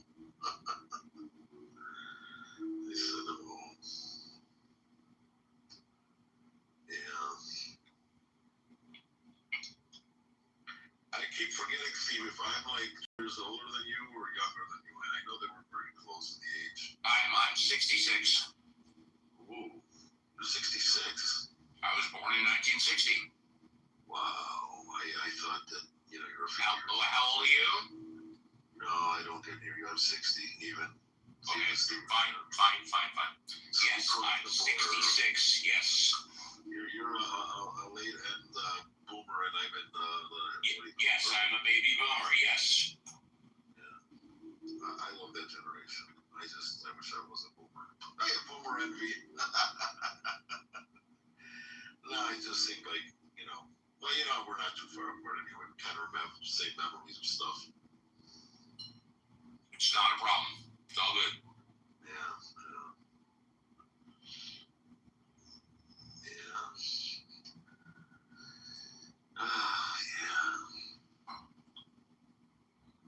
So, you guys getting any of that air from Canada? My brother is in Chicago and he's telling me that they're getting this burnt air smell from Canada or something. You guys know anything about that? Yeah, there's a huge brush fire in Canada. That's they talked about it on the show this morning. That's taking up the northeast part of America as well as the as far as Ohio. Yes. Yeah, well, you never know, all this crap that we put up with. We had Corona, now we've got these fires. And, it reminds me of that Leonard Cohen song, which one I'm talking about? You know that song, Who by Fire? Anybody? No Leonard Cohen fans in the room? Yeah, I know Leonard Cohen, but I don't know that song. Oh, it's a great song. He took it from one of the most important prayers in Judaism. Who by fire, who by water, who by this and that. I forgot how it's in English, but it's a great song. Look it up and play it. It's just cool. You won't be disappointed.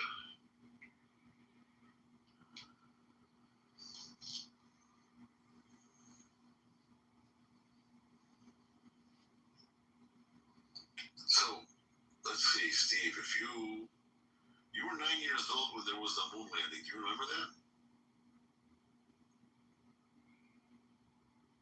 Steve? Well, the earliest memory I have of something famous watching it live was Richard Nixon resigning in 1974 because my parents specifically said, Steve, come to the TV. You're going to want to watch this because you'll never forget it. Is that right? So I may have seen the lunar landing, but I don't remember it. But I distinctly remember Richard Nixon resigning because my parents told me to come to the TV because I would never forget it. I remember that. Yeah, I do remember that also. Was that live, Steve? Yeah. Yes, Richard Nixon resigned on TV live. Yes. Yeah. I remember my father told me the same thing. He said, sit down, shut up, and this is history. Take it all in. You're going to want to tell somebody about this. And, was it live on Sunday? At least Nixon has the fucking sack to do the right thing, unlike some other presidents. Well, that was that. Back then, you got caught. You just did the right thing. I mean, it was expected of you. We had something similar like that in Israel where he didn't even do the wrong thing. His wife did the wrong thing, and he said, I can't be a leader anymore, and he just stepped down. Then the rest was history. But that was back in the mid-70s. So, I don't know, today, with these guys back then. They're not alive to talk about it, of course, but, it was different. His resignation should tell you that he had respect for the office. Okay, unlike Donald Trump, he has no fucking respect at all. Well, yeah. He was an idealist too. He really believed in the whole point about the Cold War and capitalism and everything. He was an idealist, and I think the last idealistic president in America may have been Reagan. Maybe. Am I wrong about that? Obama. Huh? Probably the basic premise of Obama's entire campaign was open change. Okay, if that's not idealism, I don't. Yeah, he's an idealist. I'm not going to take that away from him. Again, I've been away from the States forever, but I just remember the whole evil empire and all that stuff. It seemed like he took himself seriously until the Contras. Somebody tell me what that Contras was about. I have vague memories of it. expect maybe, I don't know if he wants to, but Steve could probably give me a read. I don't remember off the top of my head. Yeah. I mean, we were on the side of Los Sandinistas, right? We were the other side of those selling the drugs or something. I don't remember any of that. But Sure. This is before my time. I'm an 80s guy. You were born in the 80s? You were born in the 80s, huh? Yeah, 1985. Oh, so what's your like first memory? Like what year? Like 89 or something like that? 90? My first memory is sitting on a bench with my friends at international school.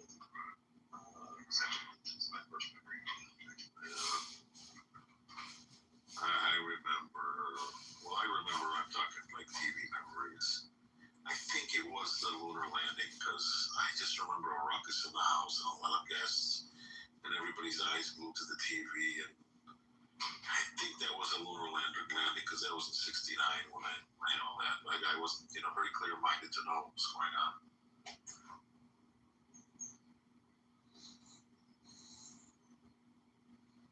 I remember Nixon's speeches in '71.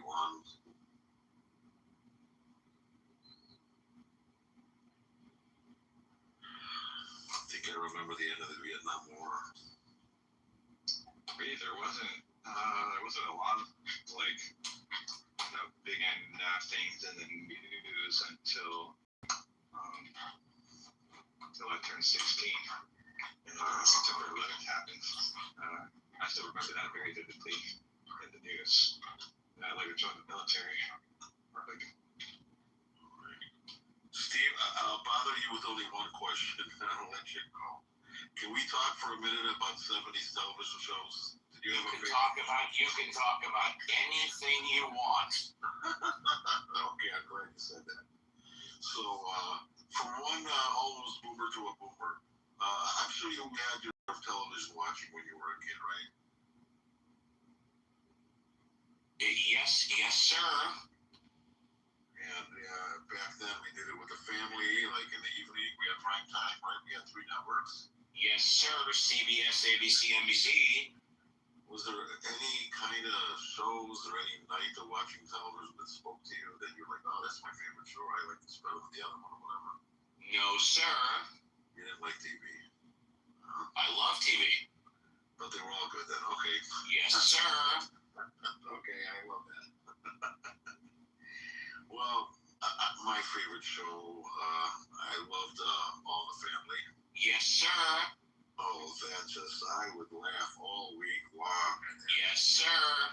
Oh, yeah, everything there. He's acting and the script writing and the malapropisms, you know what I'm talking about? The way he screw up words. He'd say things like, it's not German to the conversation, or he'd say, oh, this is a good one. Let's circumcise our watches. You're talking about Archie Bunker. Yes, Archie, and as half-witted as he was, his wife may have been more half-witted than him, or more or less witty, whatever, than him, but she was the good-hearted, slow person, and he was who he was. I used to love that show. Yeah, I had that. I was really shocked to find out what happened to Rob Reiner.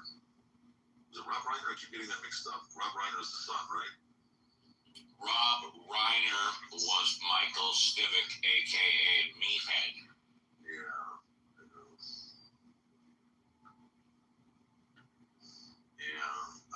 I wonder, because it was nuanced and it was the 70s, if they were just like one step away from him being Jewish. Because I think if he was Jewish on the show, it would have been just too much. It wouldn't have been.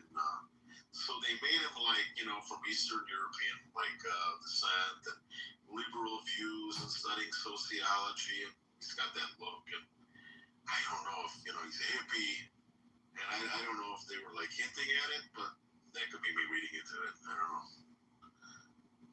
That was back in the day where Norman Lear, I wrote half the television television shows. He had a string of them. I think he was the biggest guy in television back then. He had, what shows did he have? He had, and those shows had spin-offs. You know what spin-offs I'm talking about? You had All in the Family, and then I'm not boring people, am I? You had the Jeffersons. You had you had Maude. You had and the most famous one was Good Times. Good Times. Thank you. Good Times. Yes. Yeah, that was like a granddaughter show. I mean, that was like a show from a show, you know. And yeah, that was interesting.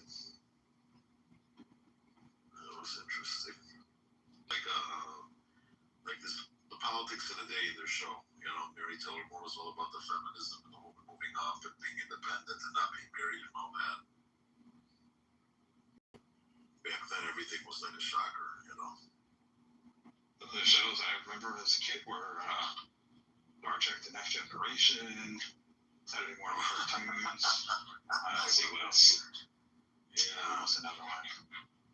Got some other ones. Reading Rainbow was a little more. Yeah. You break it up. I don't hear you. Yeah, my bad. I got an orange bar over here, so. Yeah. But they were all family shows. Every show had a family, and I think they stopped doing that around the mid-70s. They got into other shows. I think the breakthrough show with that was Three's Company. And that was a pretty revolutionary show for the day.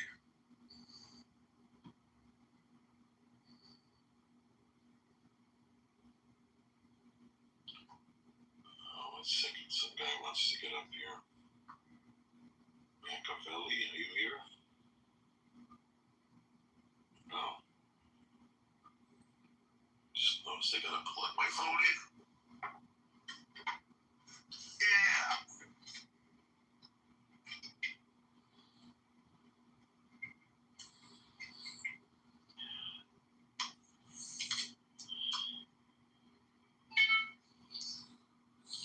You got that airtime. So I'm just gonna keep on yapping. So anybody wanna say something about the elections coming up? Or is that like we don't want to talk about?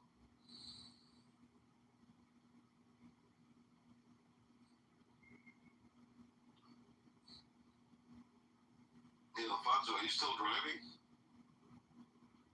Are you doing that Uber work?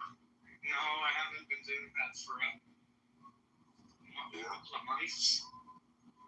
First, we had a fuel crisis. Ouch. And, yeah. Well, we had a fuel crisis, and then we had the riots and blockades, and also fuel. You live in Bolivia, right? Yeah. They have the most beautiful women in that area. Venezuela, Ecuador. What are they putting in their water? Well, it depends on where you look, I suppose. You know, we used to say, like in Chicago, this is true everywhere, but the perfect woman, okay, they used to say that Mexican women were rolling down on top, and Puerto Rican women had in the back, you know, they're nice, round, firm. And the perfect woman was like the integration of both of them. Yeah. Yeah. I'm so glad you brought that up. I'm so glad you brought that up, especially since you brought up, I think, Mary Tyler Moore. Yes. Okay. So this is from, and by the way, I see we have a person, Marcus. Just hang on for a couple of minutes and we'll get to you. This is from Mary Tyler Moore, the very first show, the very first episode, when Mary goes to apply for a job. Check it out. Right this way. It's been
spunk.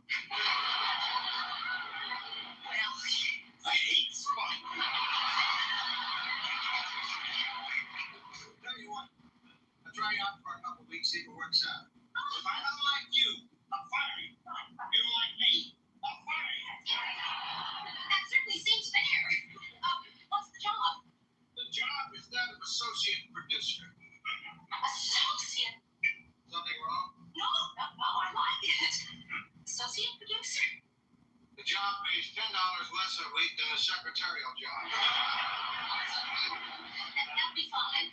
If you can get by on 15 less a week, we'll make you producer. No, I think all I can afford is associate producer. You can start tomorrow. Oh, well, that's just wonderful.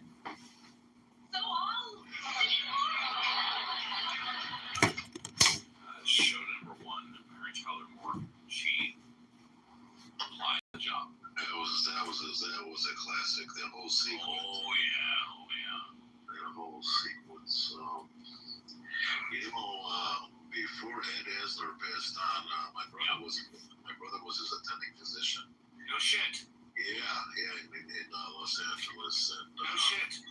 Yeah, so he goes to he sees my brother's in it, goes his last name, he goes, what kind of name is that? So my brother says, well, my parents are from Israel, and he goes, oh, you're a landsman. You know what a landsman is? My brother didn't. No. A landsman means you're one of us. You're like one of our own. So yeah, okay. Here's Ed Asner quick trivia question, and it's almost like the question itself lends itself to the answer because there's not a lot to choose from. Yeah. What miniseries, 2 of them, did he play in the 70s? Roots. There you go. Roots, okay. Because I said miniseries or because you know which part he played? He played the captain of the slave ship.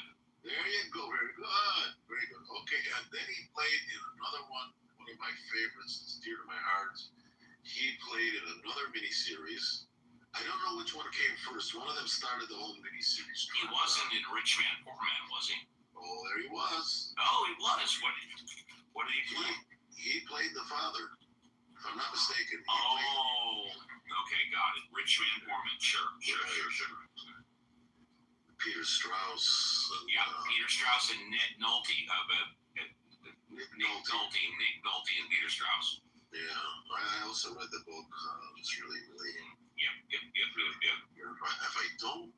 If I'm not mistaken, the guy who wrote that was a famous socialist guy. And if you look at that miniseries, there's like socialism innuendos. They're not anything evil. Well, Roots was Alex Haley. I laugh because there's a scene where, actually, he wrote for Playboy, right? I don't know. Yeah. There's a scene where his father gets on his case. Okay, all right. But in Rich Man, Poor Man, I'm forgetting now why I brought Rich Man, Poor Man. Well, I'll give you half an answer. LeVar Burton was the original Kunta Kinte, who was the older Kunta Kinte. Oh, wait a minute. Okay, was he in another major film afterwards? Well, actually, he was in a regular TV show for about 5 to 10 years. Right. Daddy, he played Daddy. He played that Dad. Yep.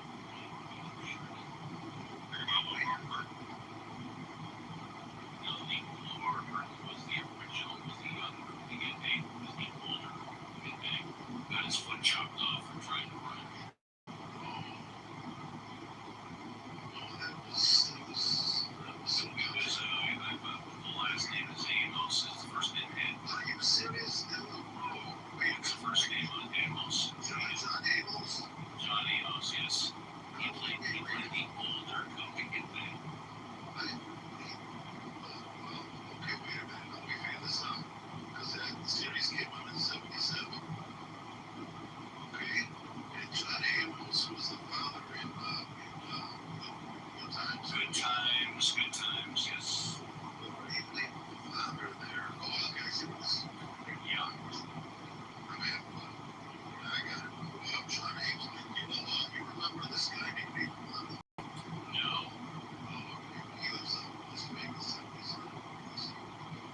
Sure.